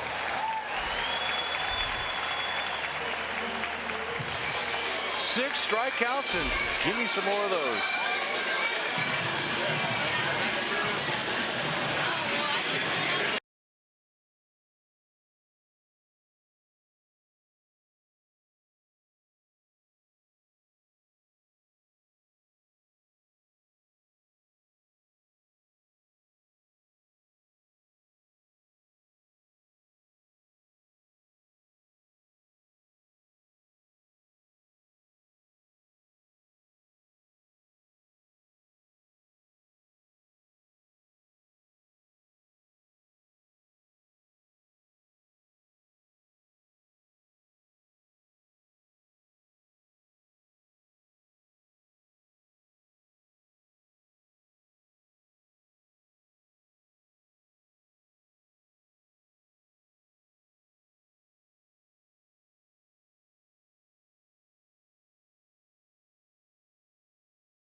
Sports is proud to team up with Homes for Our Troops, building mortgage-free, specially adapted homes nationwide for severely injured post 9/11 veterans. Learn more about how Homes for Our Troops is rebuilding lives and visit foxsportssupports.com.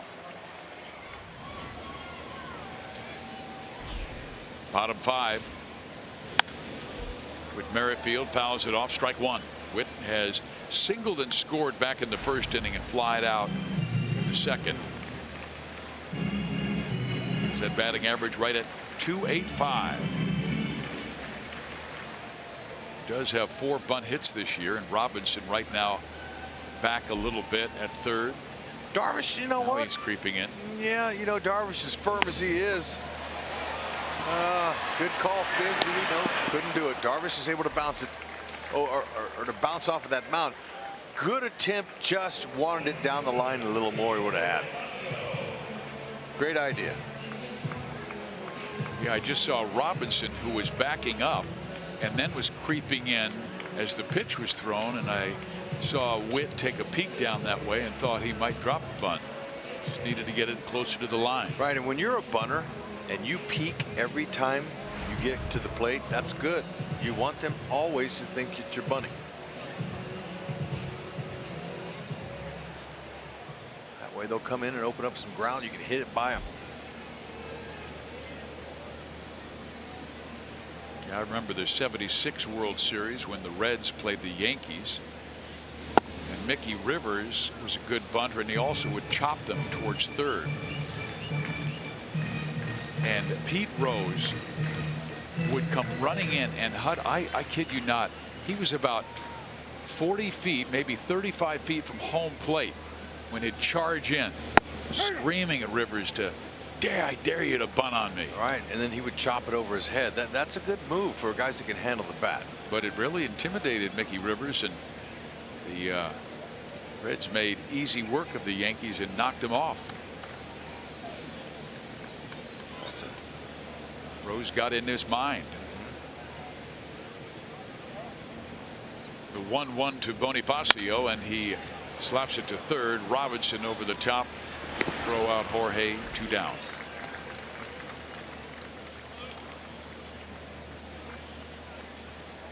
We're talking about Yu Darvish, one of Japan's top pitchers, and his final year in Japan, he went 18-6 with a 1.44 ERA, and when he was signed by the Texas Rangers, he told the pitching coach, I have 7 pitches, and the pitching coach answered, no you don't, we're going to cut that back. Not over here.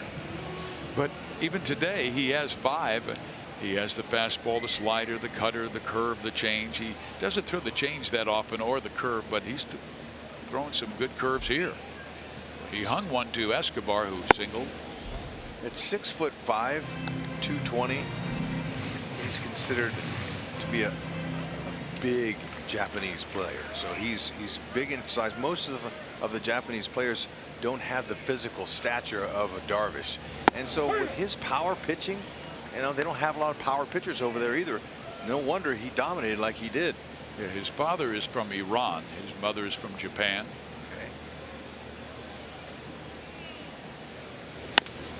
There's a chopper to Robinson.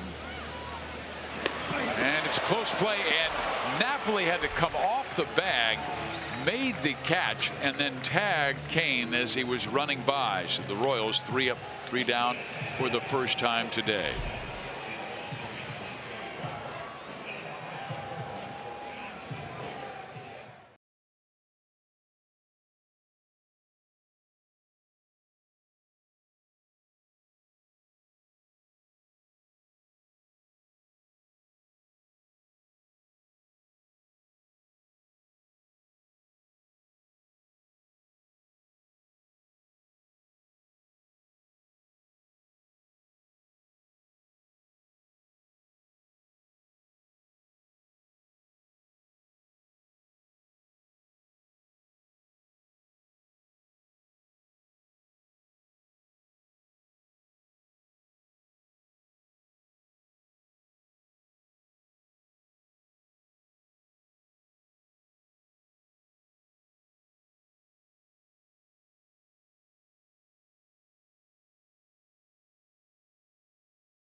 looking good today.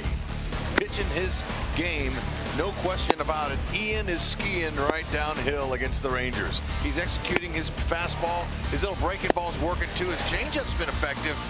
And remember, the Rangers are the only opponent he's not beaten with a minimum of 4 starts. So he'd like to be able to hang in there here.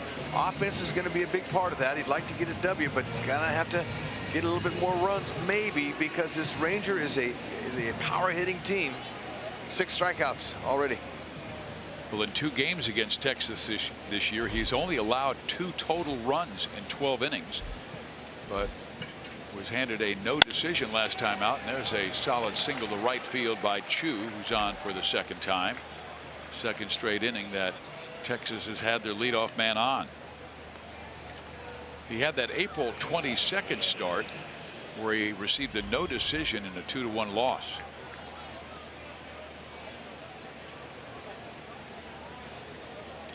Started Chu off with that curve. I mean, the Royals have really struggled, only scoring 8 runs in the previous 6 games against Texas.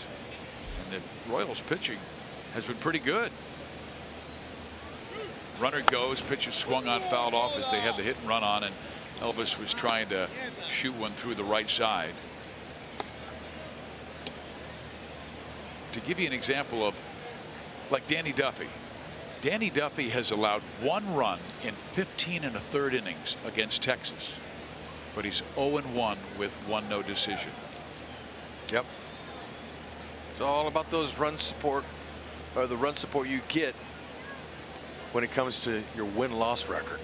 And then so win-loss records nowadays, especially when it counts for a Cy Young award, really they don't weigh it that heavily, although it's attractive. The more wins you have, it's about the ERA, the WHIP, and all those other statistics they use now. Because the starting pitcher should not be penalized because their offense can't give them any runs.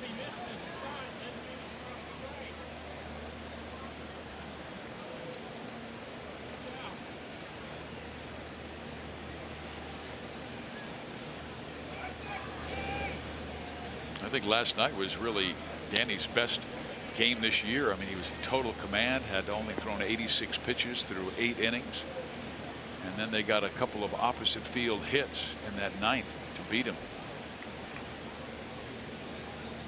Yeah, I would agree. He had all 3 pitches working, and he was mixing them, keeping them off balance. Chu goes again. It's up the middle. Perfect. Escobar right to him, and there you got the double play. Thank you, Elvis. That's 2 ground ball double plays that he's grounded into now. That's makes it 15 on the season. Look at this. Doesn't get any better. Look at Escobar saying, thank you. Wow. I was already there. Step on the bag. That's as routine as it gets. And how about Kennedy ducking to let it go through to Escobar? Ah, let the good hands people take care of the business back behind you.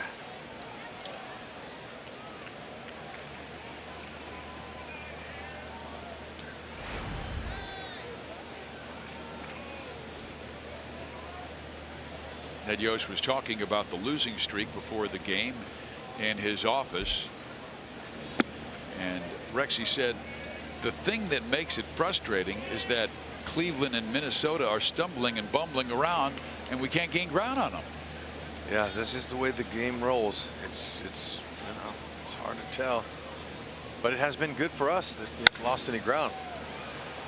High fly ball again. That Sun troubling Kane, but he bends his knees, asks for Alex to come over and help him out, makes the catch.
kind of have an Arizona spring training sky out there for the Royals. You never know. I'll tell you what, it's not easy, but Locane was able to pull it down, and Kennedy said, hey, thanks, because that was another short inning. He might get to go out in another inning. Pitch. Well, here is the bottom of the 6th inning. Hosmer, Moustakas, and Moss, 3 power hitters, and this is our sonic inning. Our contestant is Georgia Kulster from Grain Valley, Missouri. Back-to-back Grain Valley candidates. About a 15-minute drive from here. If the Royals hit a home run out of the park, Georgia will win $1,000. But if the Royals hit a grand slam out of the park, Georgia, you get 25 grand. Ooh, and Hosmer had a good swing at an 80-mile-an-hour offering. Yeah, and after that excellent plate appearance where he walked in his last time up and saw 8 pitches from Darvish, he's due.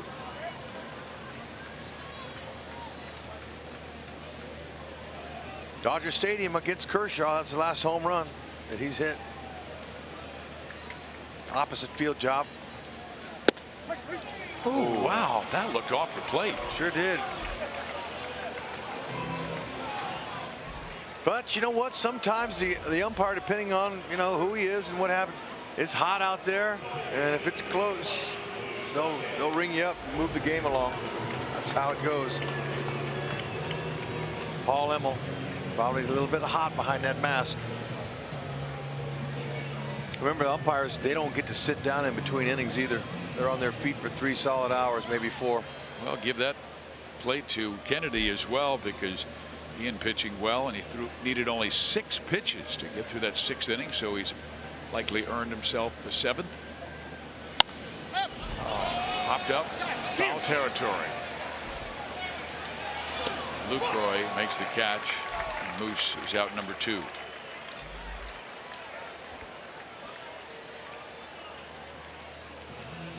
Hoping to give away some money to Georgia Kulster from Grain Valley, and Brandon Moss will be the batter. Georgia, you have a chance, because Moss, he's got 4 home runs total in his career against this pitcher. That's a lot of home runs against one guy, especially Yu Darvish. Excellent pitcher. Darvish has allowed 15 home runs this year. Yep. There is strike 1. 8 to right-handed bats, 7 to left-handed bats. Like to even it up right here. Make it 8 on both sides.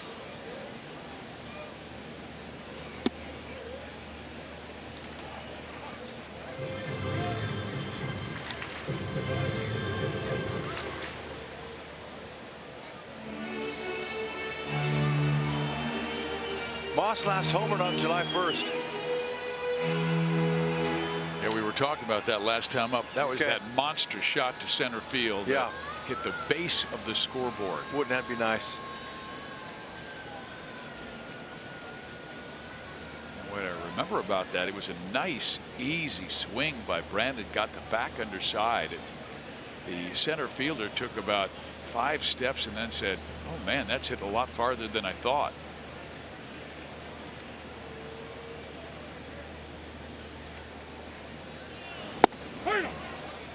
Throws that slider in there for a strike, and opponents only batting 173 off of that pitch from you this year. That's a meaty pitch there, though. That ball was up. That's belt high.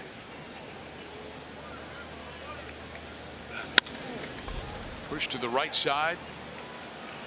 Door throws him out. That's 8 straight retired by Darvish.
at the Ram Summer Clearance Event going on now, and brought to you by Academy Sports and Outdoors, for all for less. The run you just saw scored by Eric Hosmer is the difference in the game. It broke a 1-1 tie on the Mike Moustakas double.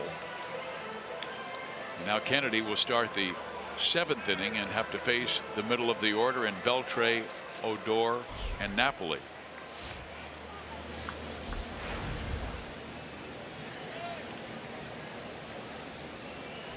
The trio has combined for 44 home runs this year, and Beltre missed more than 2 months of the season because of that right calf injury.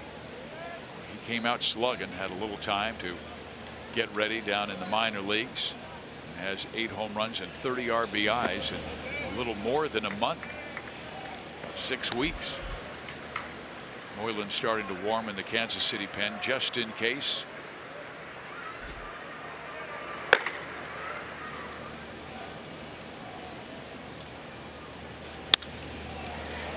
Center field, Kane. Again, the sun a problem. But Lorenzo is there. So he has a look on his face like, why me? A Sunday like this. Yep, everyday game. It happens. He's looking for reinforcements. Look at him. He's saying, come help me, please. Look at him. He took his eye off the ball that late. Wow. You know what? Good recovery there. That's excellent. And Alex was sprinting over from left. All right.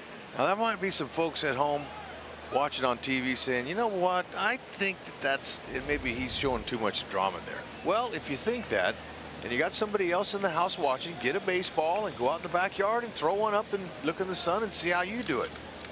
That's how easy you can reenact that. I think I'd wind up with a broken nose. There's a chance of that. Here is Odor. But, you know, the great defenders are great communicators. But, you know, the thing about the K here, and a lot of outfields, is it's so big. It's so large. I mean, it takes a while for, depending on how high the ball is hit, for the corner outfielder to get near you. Well, this 1-run lead that the Royals have here is pretty scary with this team, this offensive team of the Rangers, and that's how they win their games, is with a homer. So it's got to kind of, it's a nail biter like yesterday's game was.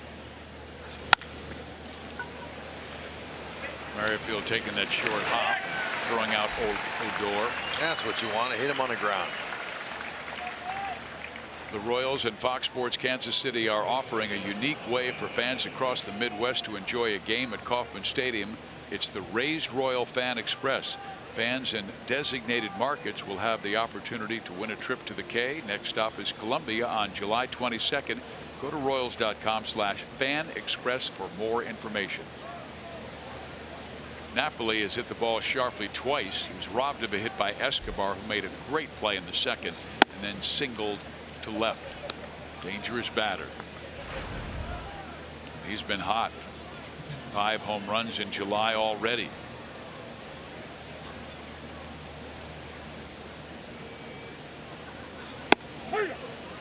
Strike in there. And did you know last night was only the 7th time that the Rangers have won a 1-run game this year? Huh. They're only 7-14, and they were ridiculous last year, leading all Major League Baseball, 36-11 in 1-run decisions. It's weird how that shifts like that. Another tester here. This ball's hit high and far. Oh man. Yeah, there you go. Oh man, Napoli's done it again. I told you before the game I was worried about him. He's in a nice little groove here in this little 3-game series in Kansas City with the long ball. Ouch. Napoli, he figured it out that Kennedy's not going to challenge him middle in, so he's trying to keep the ball away from him. You see where these pitches are located, but with that big swing and his power, man, that's you got to credit Napoli for that. That ball was hit almost as high as it was far, and we're all tied.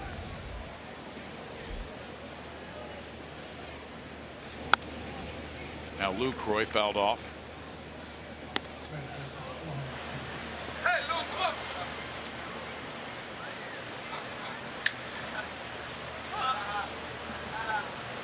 Napoli's home run that broke the tie in the Friday game came in the 7th inning. Now a shot to left field by Lucroy.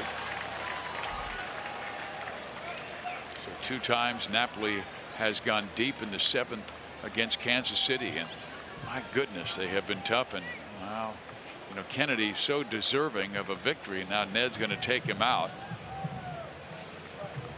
6 2/3 of excellent baseball, only allowing 5 hits, but 2 of them home runs, one by Robinson and one by Napoli, that has tied it. This is our Chevy call to the bullpen, Peter Moylan.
Better, but 2 mistakes, 1 to Robinson, 1 to Napoli, and it's a tie game. And fans, you can cheer on Alex Gordon on Thursdays in his fan section. Gordo Nation for only $35. You get a seat in left field, a limited edition Charlie Hustle brand T-shirt, and an Alex Gordon big head.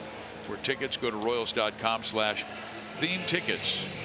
Alex got a big ovation yesterday with Nebraska night here at the ballpark. A lot of fans wearing those red and white Husker caps. Yeah, that's enough to give you a big head. But Alex's head is not big literally, but they do have Alex Gordon big heads, if that makes sense. Nope. On the cardboard. It's okay. I always like how you end it with, if that makes sense. I speak HUD, so it does make sense. Thank you. Let's see if Pete can get this final out here. Sinker slider, very effective when he's down low. He's a ground ball pitcher. Witt to Escobar, inning over. But a home run by Mike Napoli has tied it. We'll stay right here at Kauffman Stadium and listen to Lauren Bratton sing God Bless America. As the Royals with 2 runs on 6 hits and the Rangers with 2 runs on 5. Now, God Bless America. Please join us in singing God Bless America, being performed by Lauren Brayton. God bless America, land that I love. Stand beside her and guide her through the night with the light from above. From the mountains to the prairies to the oceans white with foam. God bless America, my home sweet home. God bless America, my home sweet home.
same league that he was at least going against. Jose Quintana's Cubs debut as against the Baltimore Orioles. Look at that, 7 innings, 3 hits, no runs, no walks, and 12 strikeouts. We know how good he can be. Give him some run support, and even better. And don't look now, but Pud's buddy Buck Showalter, they're in danger of losing for the 10th time in the last 14 games. Talk is the Orioles will be sellers. Yikes. Joel, and plus the Rangers, they're heading there next too, and they're playing pretty good baseball. Ooh. Here is Escobar, who is 2 for 2 off of Yu Darvish, both singles to left field. The Royals have led 1-0 and 2-1, but home runs each time have tied it. And now Escobar, was an insect in the area, and he was waving his left hand trying to get the insect out of his face. And that's the last thing you want to do with a 95-mile-an-hour pitch coming your way, is have something distracting you. He backed out in time to get, before time was called.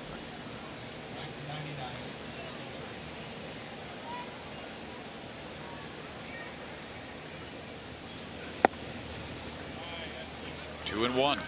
Escobar has a chance to have a good day today. Couple base hits to left field. His defense has been outstanding. Took a base hit away from Napoli in the second. He's turned 2 double plays that were mighty important. Hits that one sharply, but Odor was able to take it on the 1 hop. 1 out. Nice play.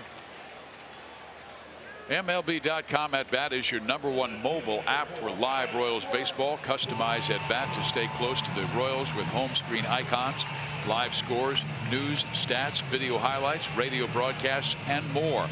Download MLB.com At Bat today to stay connected to the Royals all season long. Here is Gordon. He is singled and struck out.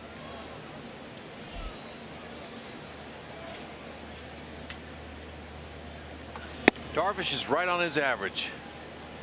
He's averaging 6.1, 6 1/3 innings per start. That's what he's doing right now. That's where he is. He's completed 6 innings in 14 of his 19 starts. He's a machine. Yeah, and he's a guy who missed most of 2014 and entire 2015 season after the Tommy John surgery, and missed much of last year with right shoulder discomfort. This year it's been lack of run support. The Rangers have scored a total of 3 runs with Darvish on the mound in his last 5 starts, including this one.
Two out.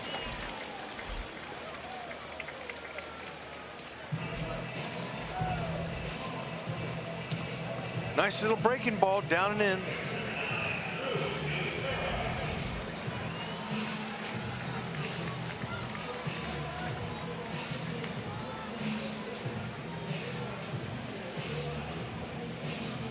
Darvish waiting for his infielders to get back to the regular spots. They had played Gordon with a dramatic pull, 3 infielders in the right, 1 on the left. Now more of the traditional look, all fanned out. Butera fouls off, strike 1.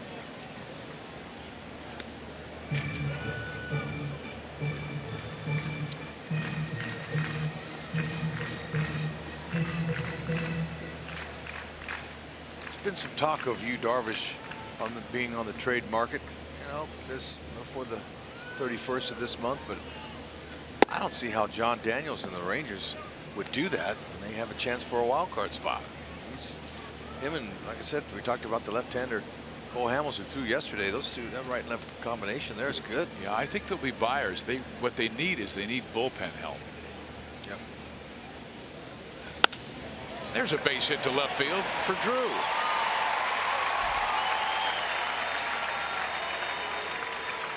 It's a little two-out knock. Let's see if Whitley can send Drew around for a little exercise on the bases. Salvi just asked for the hair flip and got it. Inside on his hands, but he's in swing mode, so he's able to rifle it out there for a base hit. That ball was a similar location to where Lorenzo Cain had in the first inning, but is called out, didn't swing it. And that just goes to show you can get hits on pitches that aren't exactly on the plate, but you have to be in swing mode. Now Whit Merrifield singled, scored in the first. Since then has flied out and grounded out. Tried to bunt his way on last time up. This time Drew Robinson a little closer towards the infield grass at third.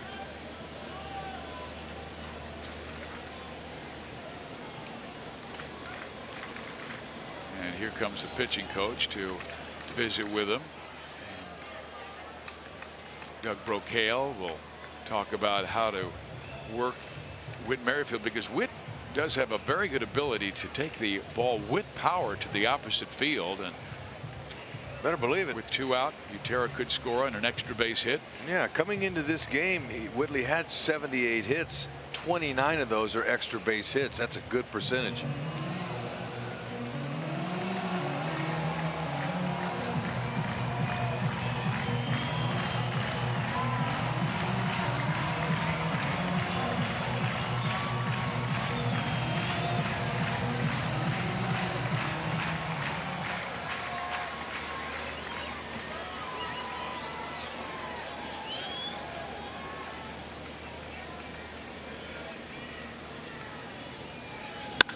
That ball struck well. Up against the wall. Butera racing to third. They fumbled the ball, and Butera is going to score. Hart Jersley was going to hold him, but then Mazzara dropped the ball, and he kept him going. Timely. Whitley again. Now that's his 19th double, and we talked about that's his 30th extra base hit. Now in 79 hits this year. That's right there in the wheelhouse. Hits it off the wall. Had some backspin. Watch it bounce. Okay, it bounced and spun right off the tip of the glove. Perfect. And Merrifield with 2 outs. He's going on contact. Way to go. Get that run in there for Ian Kennedy. There you go. So the Royals take the lead, and it's our Chevy call to the bullpen, and Texas is taking out one of their best.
He has jumped in front at the bottom of the 7th inning. Royals fans, if you can't catch a game on TV, you can stream games live on your mobile device. Download the Fox Sports Go app, log in, and stream the Royals.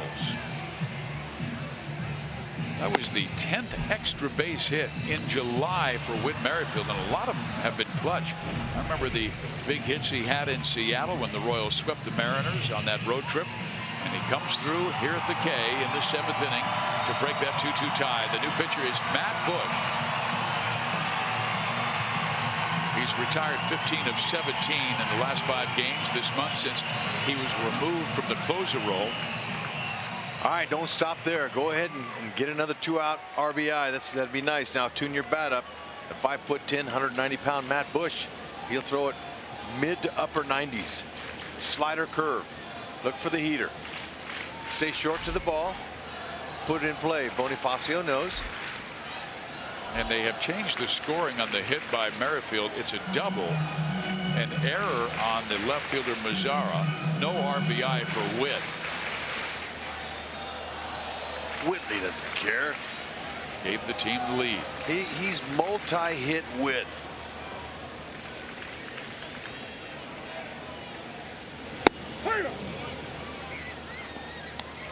Starts out Bonifacio with a curveball for strike 1. Bush has a high velocity fastball in the upper 90s. He's appeared in 4 of the 6 games against Kansas City this year and is not allowed a run. 4 shutout innings. Royals are 1 for 13 with 5 strikeouts against Matt Bush. Yeah, say look for the fastball. So first pitch he throws him a slider. Now there's a little heater there up, but still you want that fastball. It's a little bit easier to put that ball in play now, and it's never easy to try to make contact with a ball with a round bat, but you want the straight one.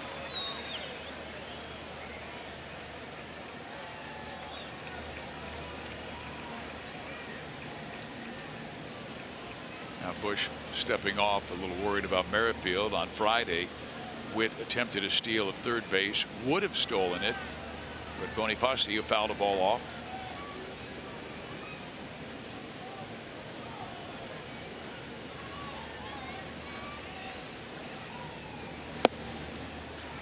Up with the fastball.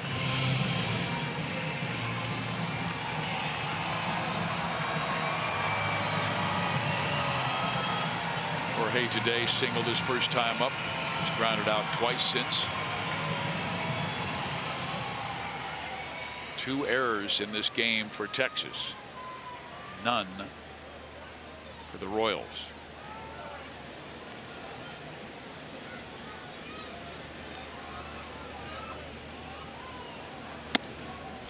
Three and 1. That's it. Now Bonifacio, I like his approach. I can see him. He's going back just a little bit with his hands, and he's just trying to make some contact with that ball with his hands. No body needed.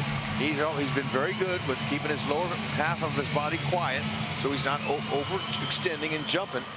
When a guy throws that hard, believe me, it's going to get to home plate. So just put your hands right on it. Is he completely eliminating any breaking ball here? 3-1 count. Matt Bush, when you throw that hard fizz mid to upper 90s, that's his best pitch. He's going with it right here. If he doesn't, then that means that he's not confident. Merrifield goes and a swing and a miss, and Whit gets the steal of third. There it was. He snuck a piece of cheese right by him.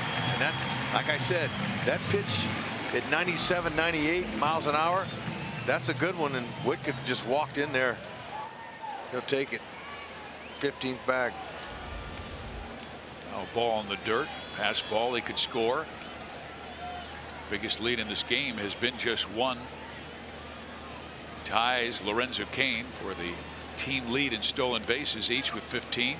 So you sneak a piece of cheese by him there, you're going to go back with it here.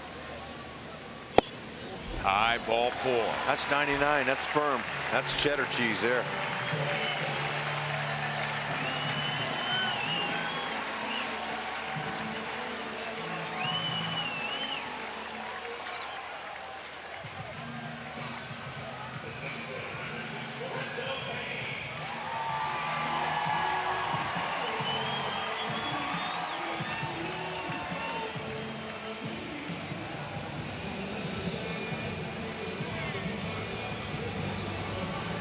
Lorenzo Cain was robbed of a hit back in the 3rd inning on a terrific play by Drew Robinson.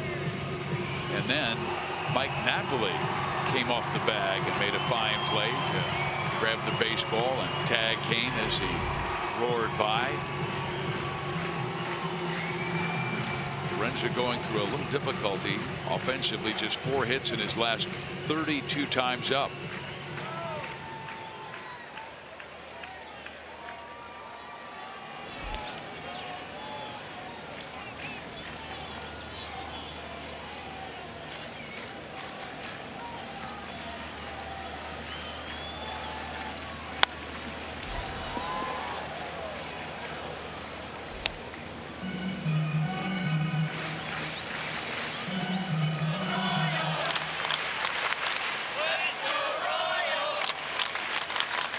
Look at these Brave fans out here braving that weather, Fizz. They're looking for a hit right here. Everything with 2. And not talking about Witt either. Whitley got it knocked in that go-ahead run. 0-2. Royals with a well-rested bullpen. Soria has been warming up for the 8th now that the Royals have the 3-2 lead. There's Joaquin.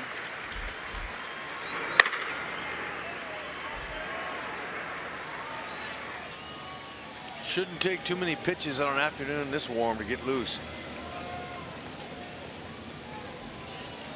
0-2. He's had success with the heater away. Let's bet he stays there. They were sending Bonifacio.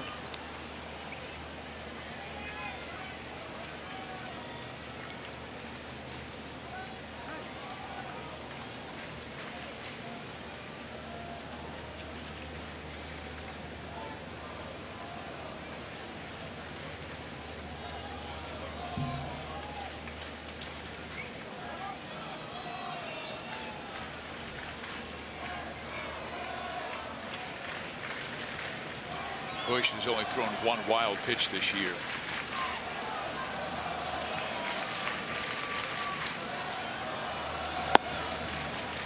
And they will give Jorge second base. They're going to give him a bag. That's his first major league steal, Fizz, and it was uncontested. Didn't even have to slide. How about that? Odor and Andrus stayed put. Now a hit could give the Royals a 3-run lead. 7th inning or later, 1-run game. That's why he's going to get the steal there, and now no feelers and difference. O'Kane's getting closer.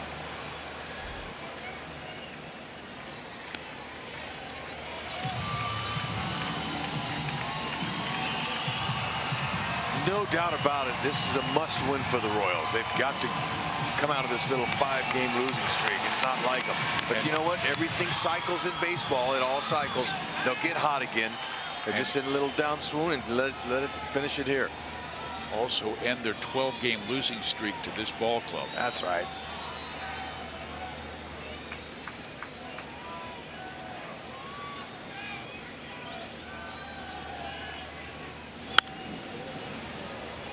Seeing more pitches from Matt Bush. That time forcing fastball at 93. He's gone from 93 to 97 with his fastballs to Lorenzo. And that's really 2 different pitches. When you change speeds with your fastball, that'll frustrate a hitter more than any other thing. All this started with 2 out. Darvish got Escobar and Gordon, but Butera singled to left field, and then Merrifield drove one off the wall. Butera scored.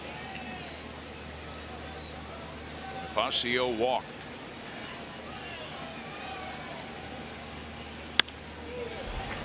Another off to the right side.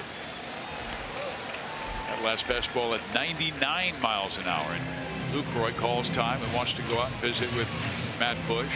This was the guy who was the first overall pick by the San Diego Padres back in 2004, but came up as a shortstop until they moved him to the mound.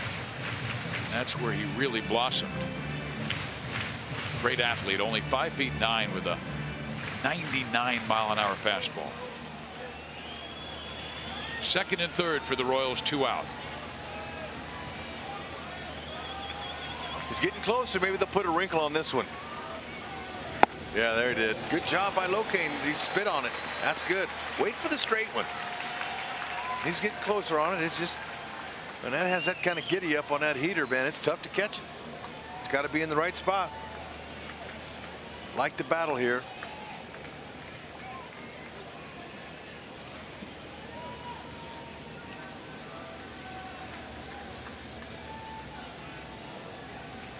And then Lorenzo swings and misses at the fastball, down and away, and strikes out. But the Royals get the run to take the lead 3-2.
Had one run, but then they tied it up. Drew Robinson did. Third home run of the year. Then Moose hit a nice double. I mean, a ringing double off the wall, scoring Haas all the way from first base. Then Mike Napoli, wouldn't you know it? Nappy, get out of town. We don't want you here no more. Nice homer for his 20th. That gave him a lead until multi-hit Witt struck again. Look at the double with the clank. They'll take the error to go with it. Scoring Butera, who shed the piano off his back way before he got to second base, and he flew home. Nice job. There they are, 3-2. Good guys on top. Hope it stays that way. Now it's up to Jack and company. Let's see if they can hold these bats and pitch underneath them and get a W here. 40th game that Soria has pitched in this year. 48 strikeouts in only 37 innings. And he delivers strike one. Command is his strength. Facing Drew Robinson here, who homered back in the third. That's right. 5 pitches. Soria has them. Fastball, slider, curve, change, split. Slow curves down in the dirt to surprise the hitter. Split fingers to finish him off. I told you earlier that Texas, almost 50% of their offense this year comes from the home run. 100% of their offense has come from the home run in this one, with 2 solo shots, one by Robinson in the third and one by Napoli in the 7th.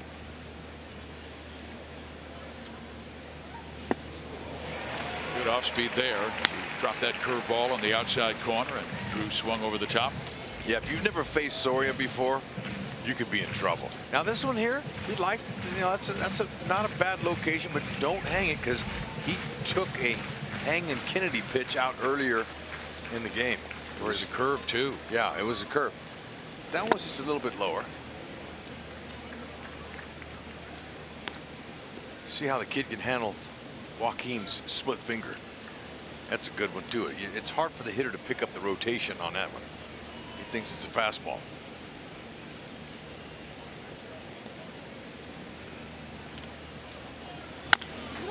Pulls it to the right side. Hosmer gets it to Soria for the first out.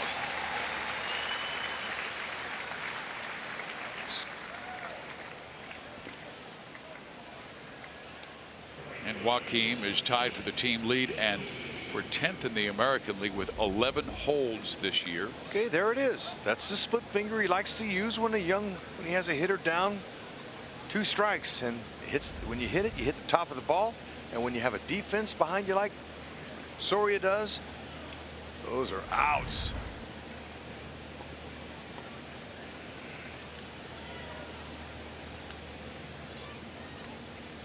Now Chu, the batter, has been on twice, hit by a pitch and also singled, and he takes ball 1 low. Soria was in a similar situation after the Royals had the lead against the Dodgers last week and allowed a game-tying home run to Cody Bellinger in the 8th. Snapped a streak of 37 1/3 innings without a home run.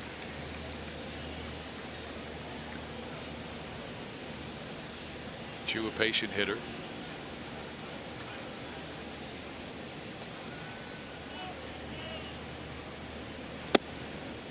Two and one.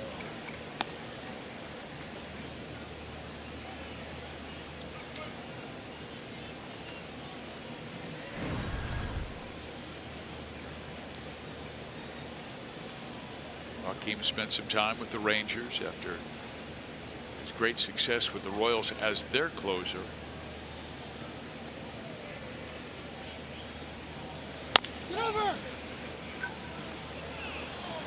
Foul ball.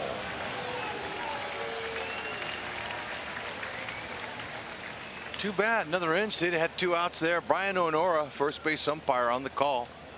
It was a little bit passionate with that call. Watch Brian. He says, all right, I hadn't had a chance to make a call all day like this. Watch him behind Haas.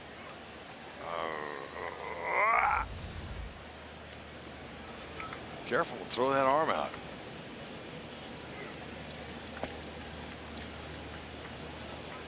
Got Robinson on a 2-2 count. Now the 2-2 to Chu, and he strikes him out.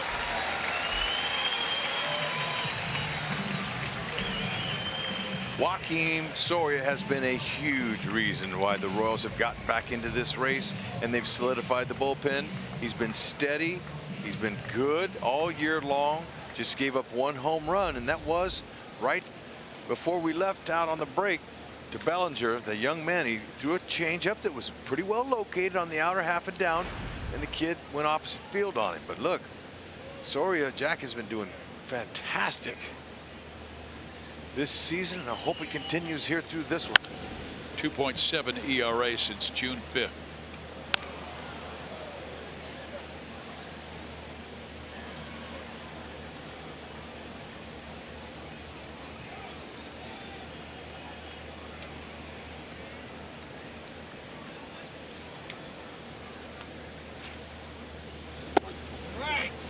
Try to tie up Elvis inside. Elvis 0 for 3 today and just 1 for 12 in the series, and came in hot.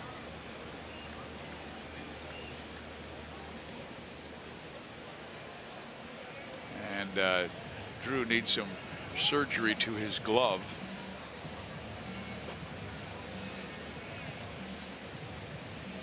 Kyle Turner is usually the glove doctor in that Royals dugout. Wonder if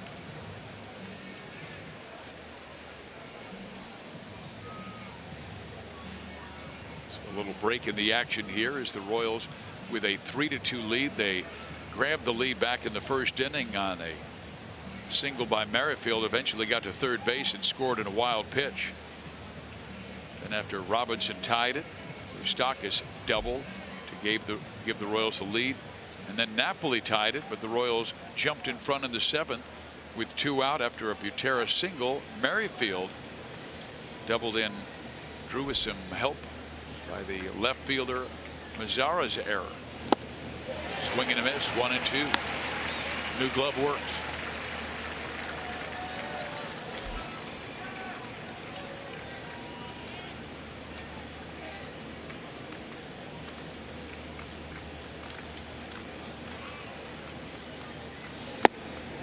Just low, didn't swing.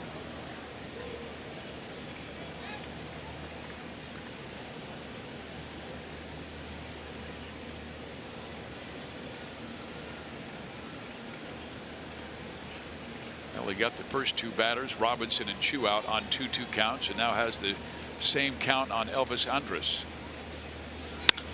And he cracks one in the alley left center field, and Gordon gets to it as quickly as possible.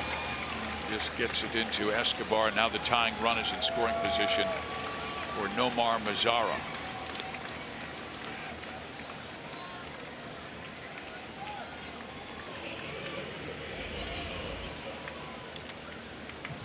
Two-seam fastball didn't do a lot, just stayed right in the middle. Most big league hitters going to hit that ball hard somewhere.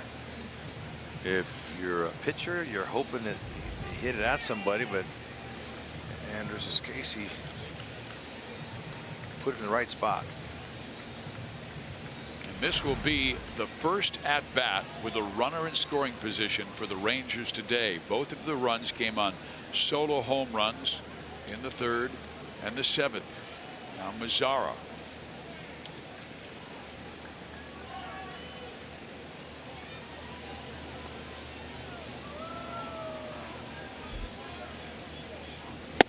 Strike one.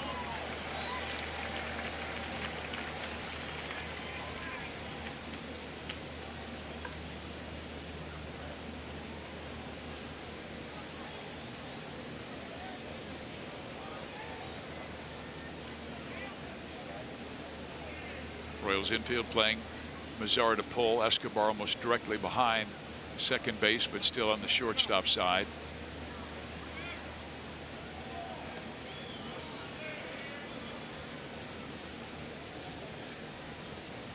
And Andrus checking behind him if there's a play on.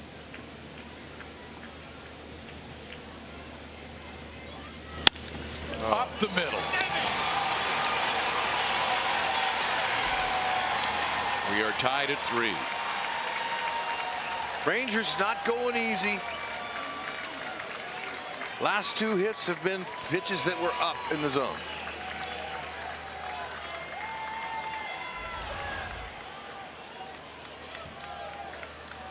Yeah, that's above the belt even.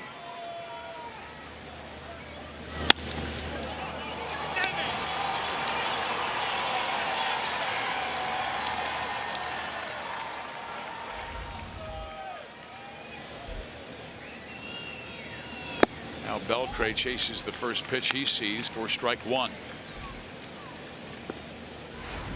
3 times the Royals have had the lead in this game. 3 times Texas has tied it. Waves at that curveball at 71 miles an hour. Yep, slow one there in a good spot there. That's down and away.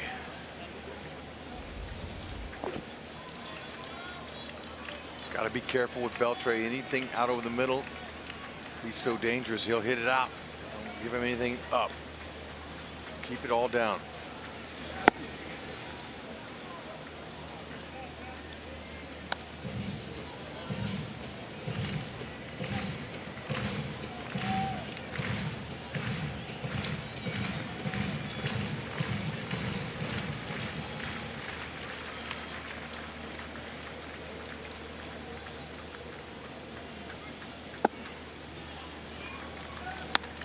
Beltre, very patient hitter. He actually has more walks than strikeouts.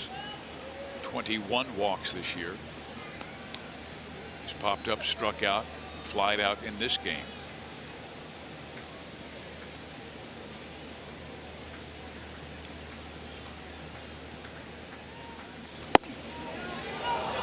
Didn't miss by much.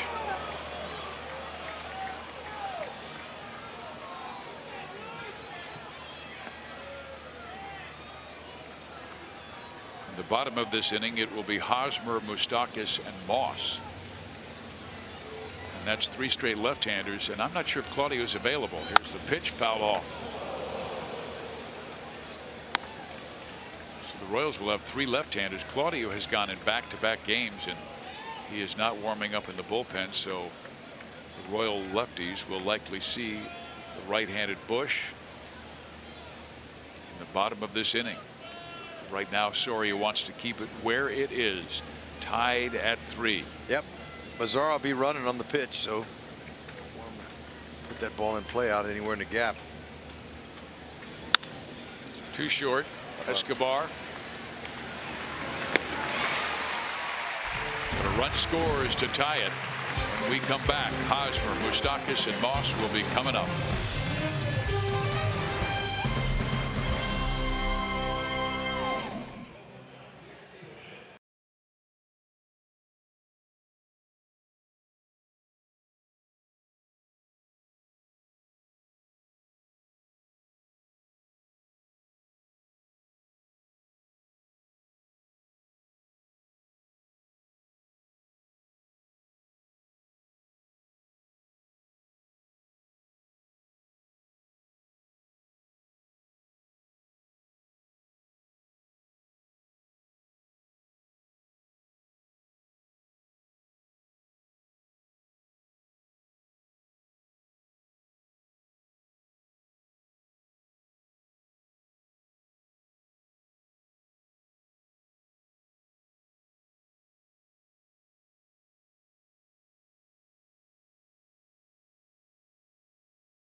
Tigers visit the K tomorrow through Thursday. They are 40-49, fourth place in the American League Central. When the day began, they trail first place Indians by 7 games. They might be in a trade mode soon. The Royals are 2-4 versus the Tigers, and the Royals and Tigers will meet 7 times over the next 10 days. When we go on the next trip, that's where we start, in Detroit.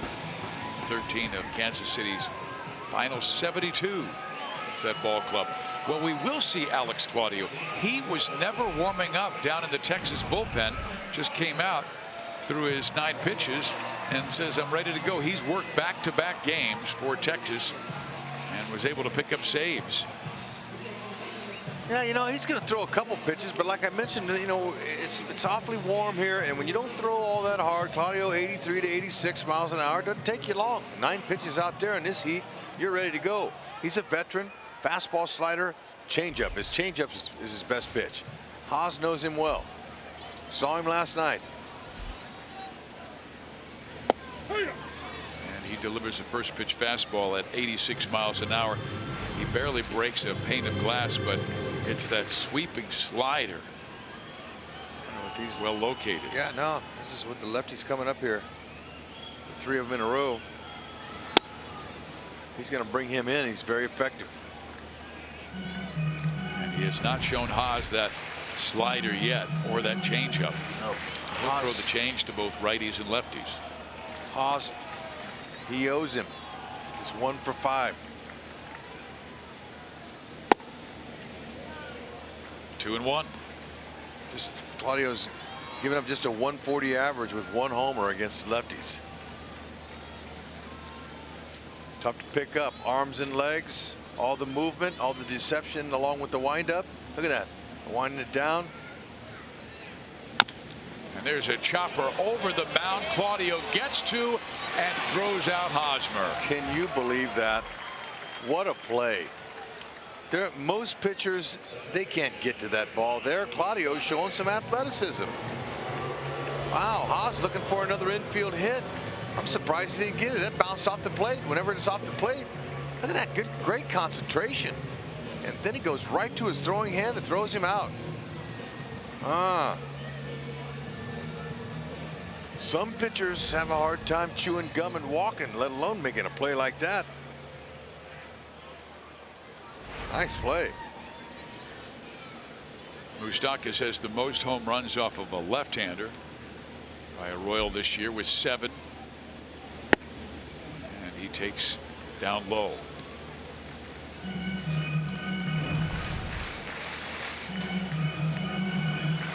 Okay, now Moose has got him before in his book.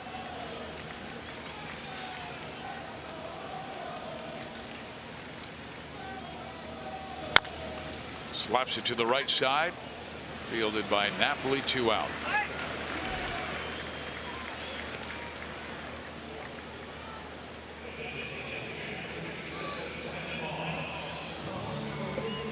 The Royals staying with Moss rather than Jorge Soler. Brandon, a .379 hitter. He's only been up 29 times against lefties this year, but does have 11 hits, and 2 of them are home runs.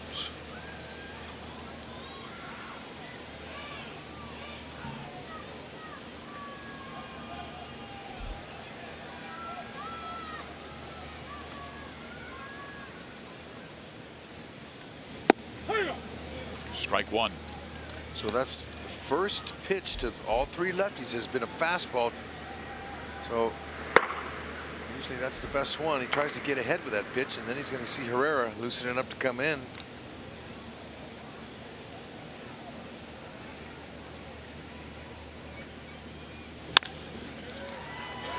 Well, you keeping that ball down, gets 3 ground ball outs, and we head to the 9th inning of play. Odor, Napoli, Lucroy will face Herrera.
A 12-game losing streak to these Texas Rangers.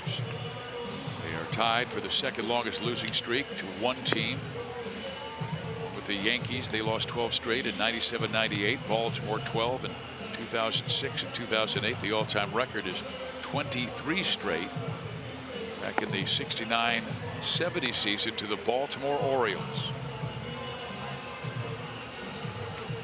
And Herrera will try and get Odor, Napoli, and Lucroy out. Odor, a .232 hitter against right-handers this year, and 16 of his 17 home runs have come against right-handed pitchers.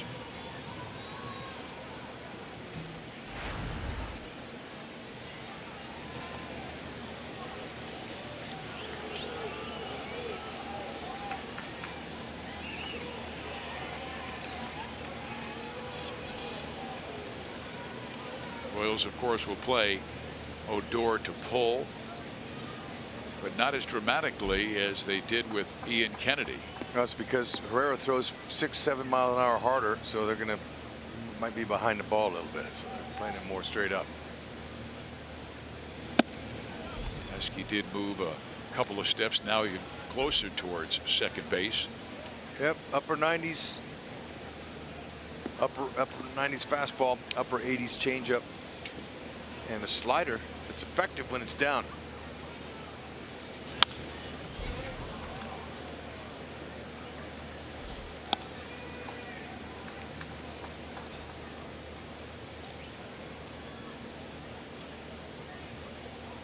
Odor looking for his first hit of this series, 0 for 10. Now 0 for his last 14.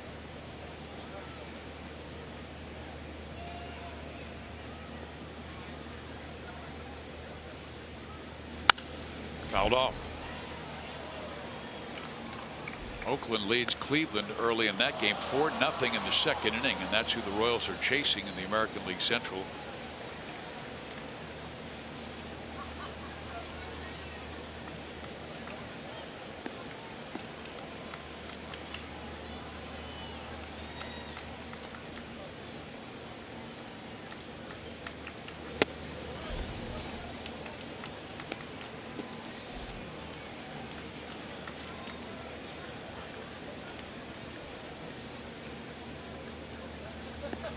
Odor has struck out 90 times this year.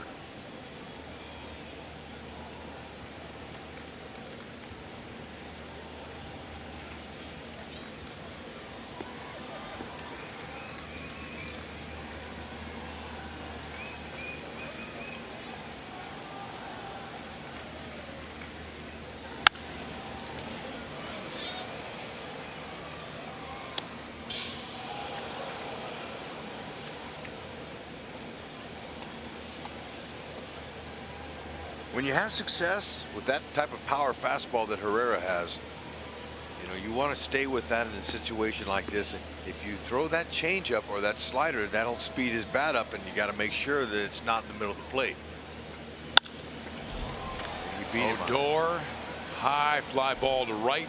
Bonifacio near the track is there to pull it down. Yep. Yeah, it was close, but he beat him. Herrera beat him. He couldn't get the meat of the bat there. Time for a Dodge drive of the game, and it was Mike Napoli's last time up.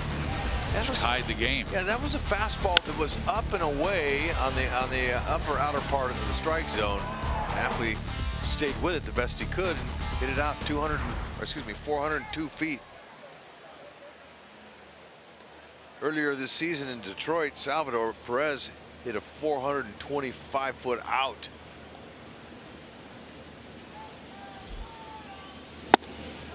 Napoli's been hot in this series, 4 for 9 with 2 home runs and a triple.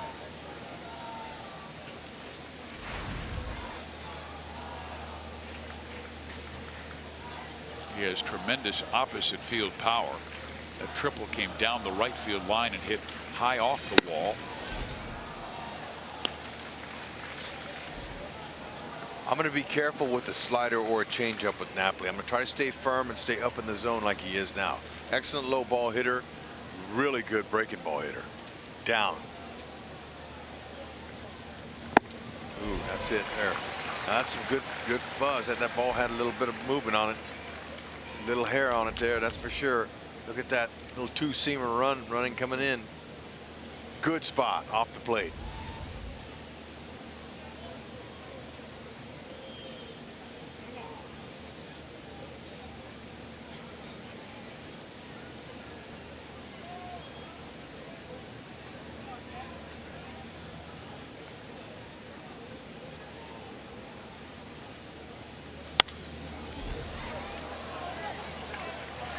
Herrera back even at 2 balls, 2 strikes.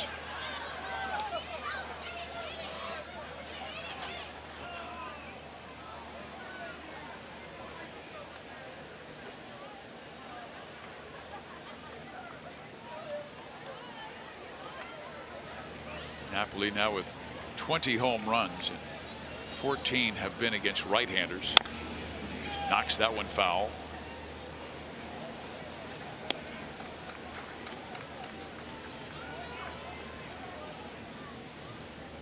Royals begin a 4-game host of the Detroit Tigers next, tomorrow through Thursday. Back in the Central. Rest of the week, Detroit and Chicago. And there is a swing and a miss, and he got him on the slider, but he kept it down. Yep, that's important. Work the outer half of the plate. Good pitch, good location.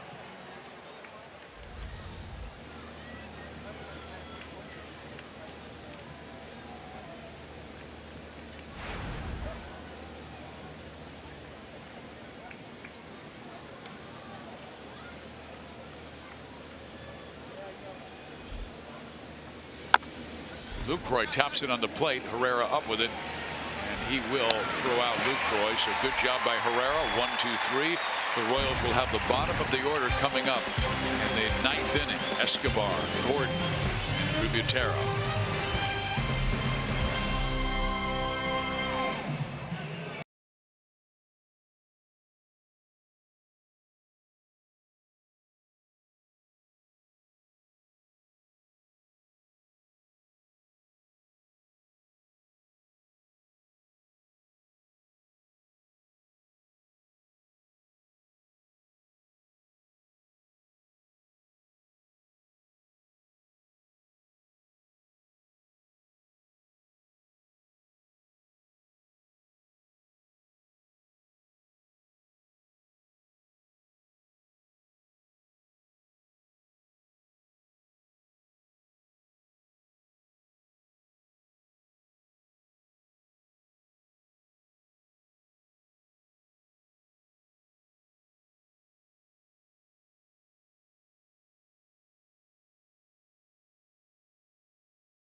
Looking to get the win, and maybe it'll happen in dramatic fashion. Joel Goldberg back getting ready for Boulevard Royals Live.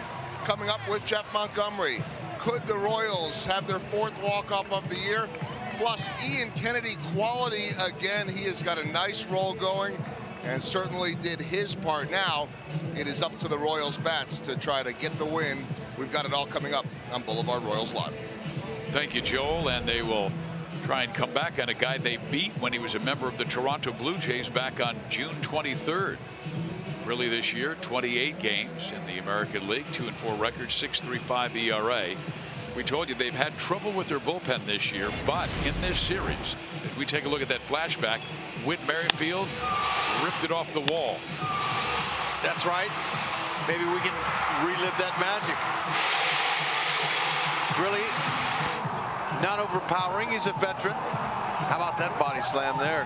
Bonifacio gave Whitley. And I remember talking with Whit after the game about his approach to Jason Grilli, and he told me, he said, well, stepping to the plate, I knew that Jason's best pitch was that 2-seam fastball, and the previous pitch he had run it in on me, and I said, if he throws that pitch again and it tails in, I'll be ready to turn on it. And he did, and ripped it down the line to drive in both Escobar and Gordon. The Royals were walk-off winners.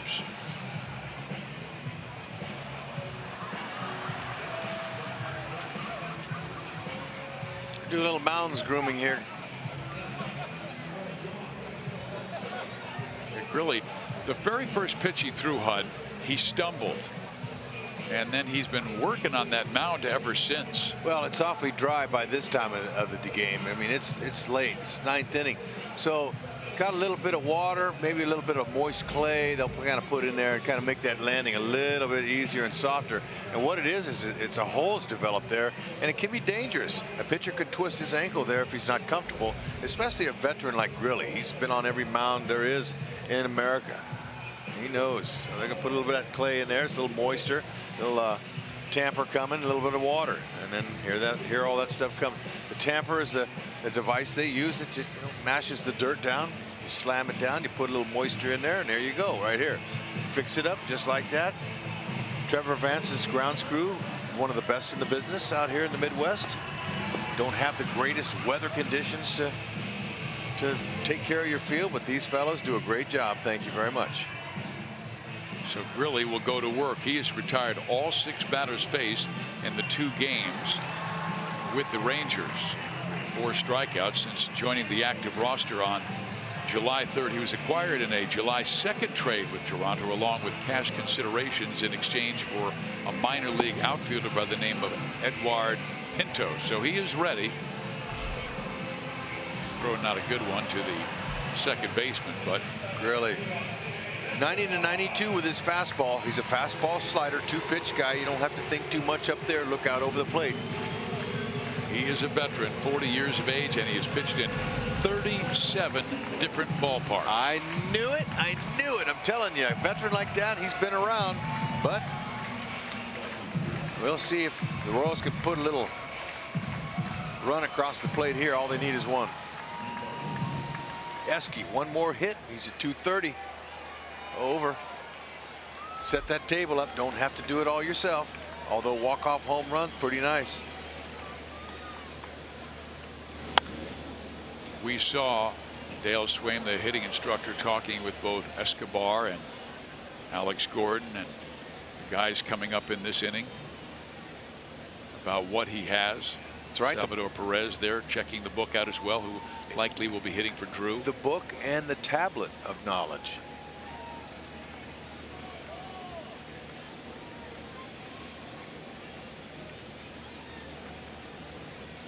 Eske with a good rip that first pitch. He looked like he was trying for a little walk-off homer.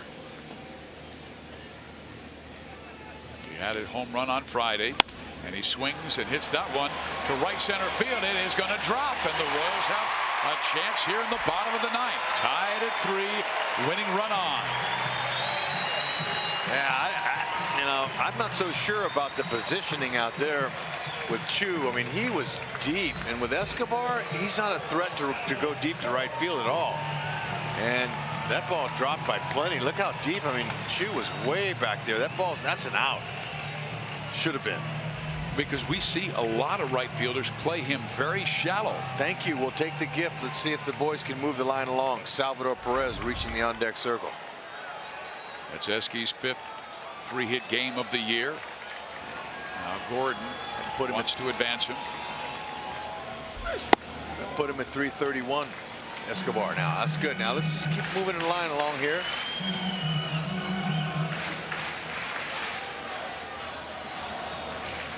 Really does have that two-seam fastball. He gets a lot of ground ball outs, and Gordon wants to keep it off the ground.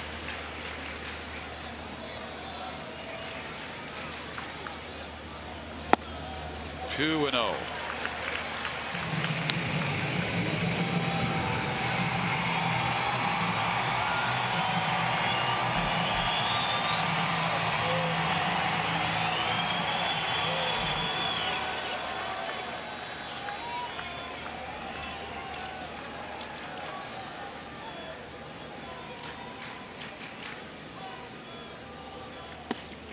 Three balls and no strikes. Alex likely taking here.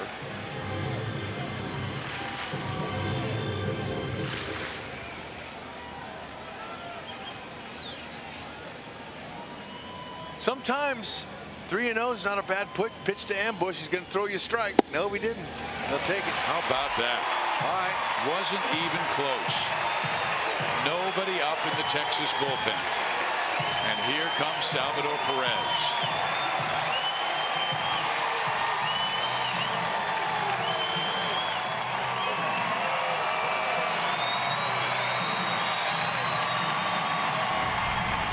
This Texas bullpen has been plagued all year long, and now they have to face one of the best pinch hitters on the Royals. He's 5 for 11 in his career. More importantly, he's been ridiculous with runners in scoring position lately.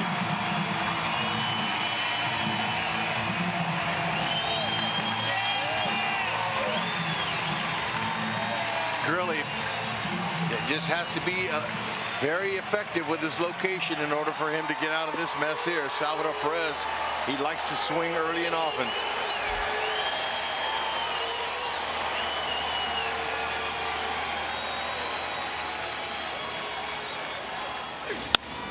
Punches it to left. Robinson drops the ball. He will get the force, though.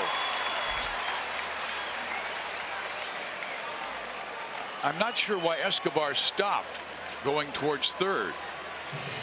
But I thought that he was going to catch the ball and tag him, and he didn't want to run into the easy out there. They wanted to keep it from not turning 2. But still, Salvi's an aggressive hitter. He's going to swing early, but the transfer from glove to hand just didn't work out the way Robinson wanted it to. So he's able to take the out in front of him. Leave it up to Whitley. Why not? Yep. Whitley's the one who got the hit back on June 23rd when Grilli was in a Blue Jays uniform. And the same guys were on base, Escobar and Gordon.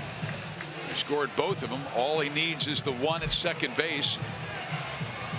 It was Witt's big hit in the 7th inning that gave the Royals a short-lived lead, as Texas would come back in the 8th and tie it on Mazara's single.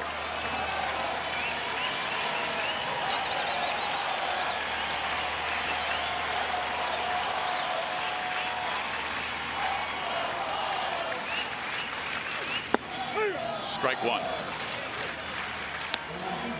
Witt hit that 2-seam fastball for the double that had the walk-off hit against Grilli back on June 23rd. So he starts him off with a slider.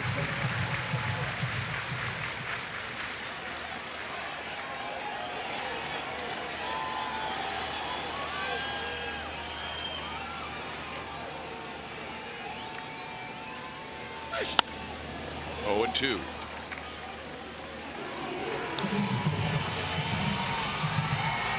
Fans on their feet here at the K. This is a huge opportunity right here for the Royals to try to check in somehow, some way with a W. Got to be able to keep the Rangers from beating them for the 13th straight time and break their 5-game losing streak.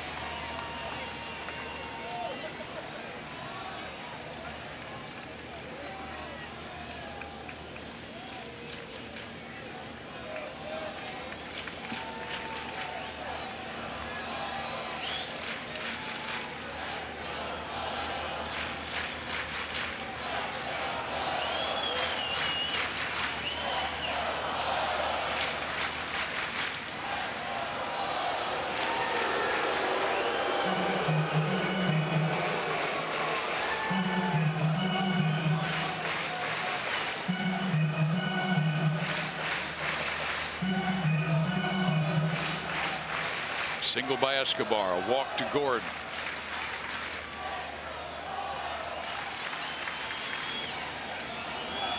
Alex at second base, Perez at first. And then he hits Merrifield in the back. The Royals have him loaded for the rookie Bonifacio. Boy, he had everything his way, the count his way. Yeah, he definitely didn't want to do that. Now Whitley took it like a man. I like it. That's right. That's right. Just standing there and taking up that the hood of the Cobra. That's right. There it is. Take it. Go to first base. Load him up with less than 2 and have a chance for a walk-off.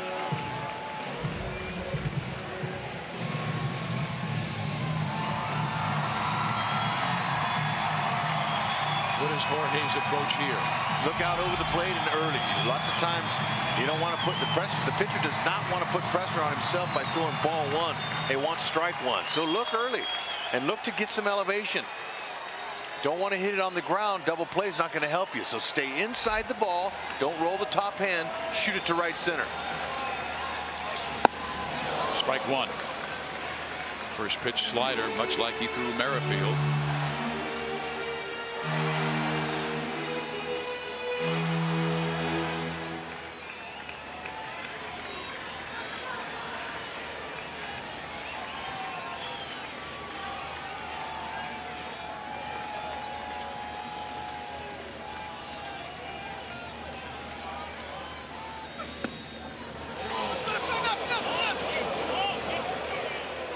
Gordon at third, Perez at second, Merrifield at first. The only one that matters is Alex at third.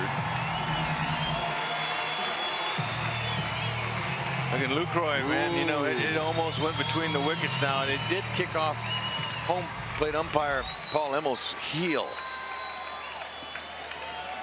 Still, Bonifacio wants to do it right. Something up. Grilli's trying to keep the ball down. He wants to roll the double play.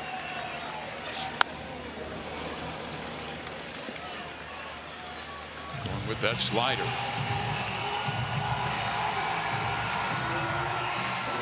Bonifacio, he had a very nice hit his first time up today up at Yu Darvish by going to the opposite field. That's exactly what he wants to do. Count 1 and 2. It's kind of shorten up the swing. Don't try to pull him, because lots of times that ends up into a ground ball double play. Grilli likely to go with his slider.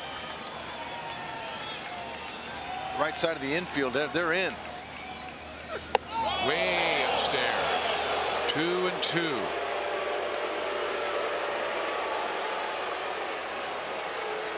Boy, literally could have taken one for the team there.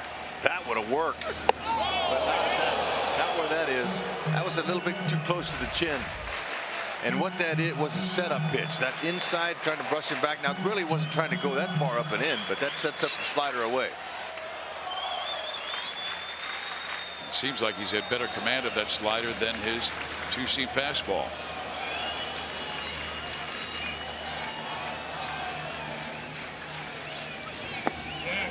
Three and 2. One more of those. Game over.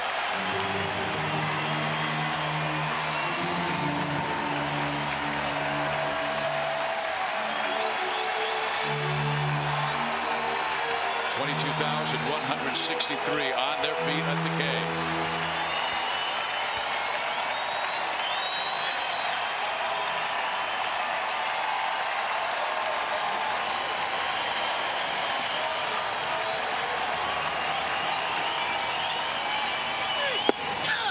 Him out.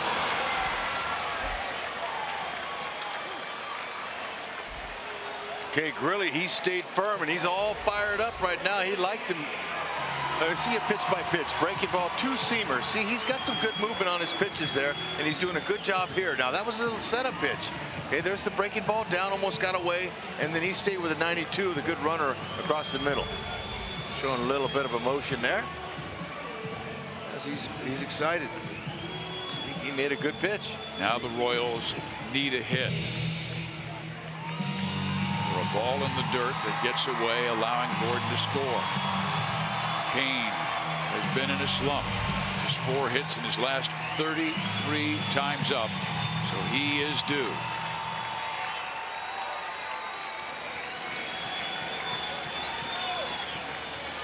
Royals do not have a hit with a runner in scoring position today. 0 for 8. Due. Ball 1.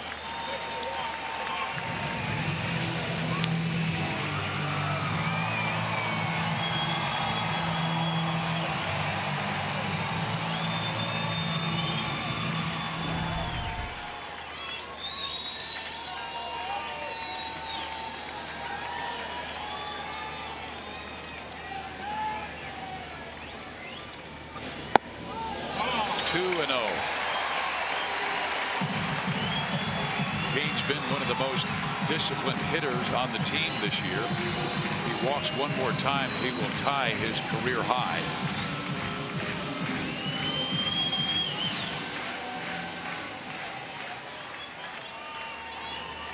Gordon at third, the only man that matters.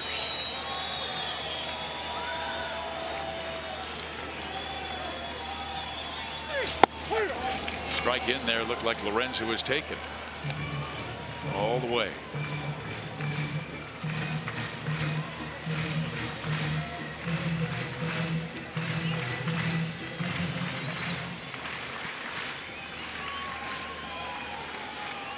Locaine, he's just 1 for 8 with him loaded this year. He needs to get that hit here, be a big confidence booster for him. That one hit was a grand slam in San Diego. Yep. To right field. Chu fighting that sun. Drops the ball. Game over. Gordon scores. Can you believe it?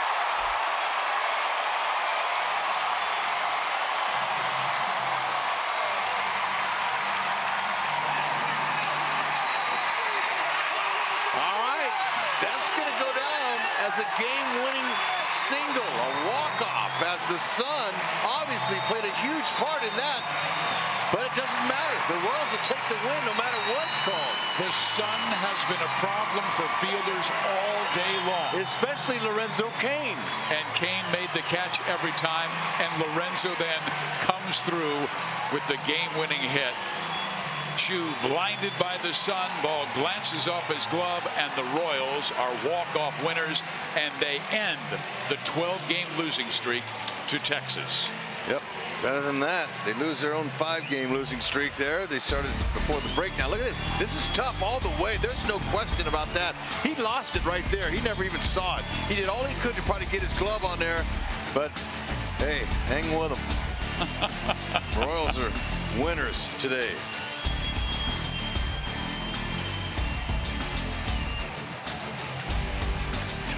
It's beautiful.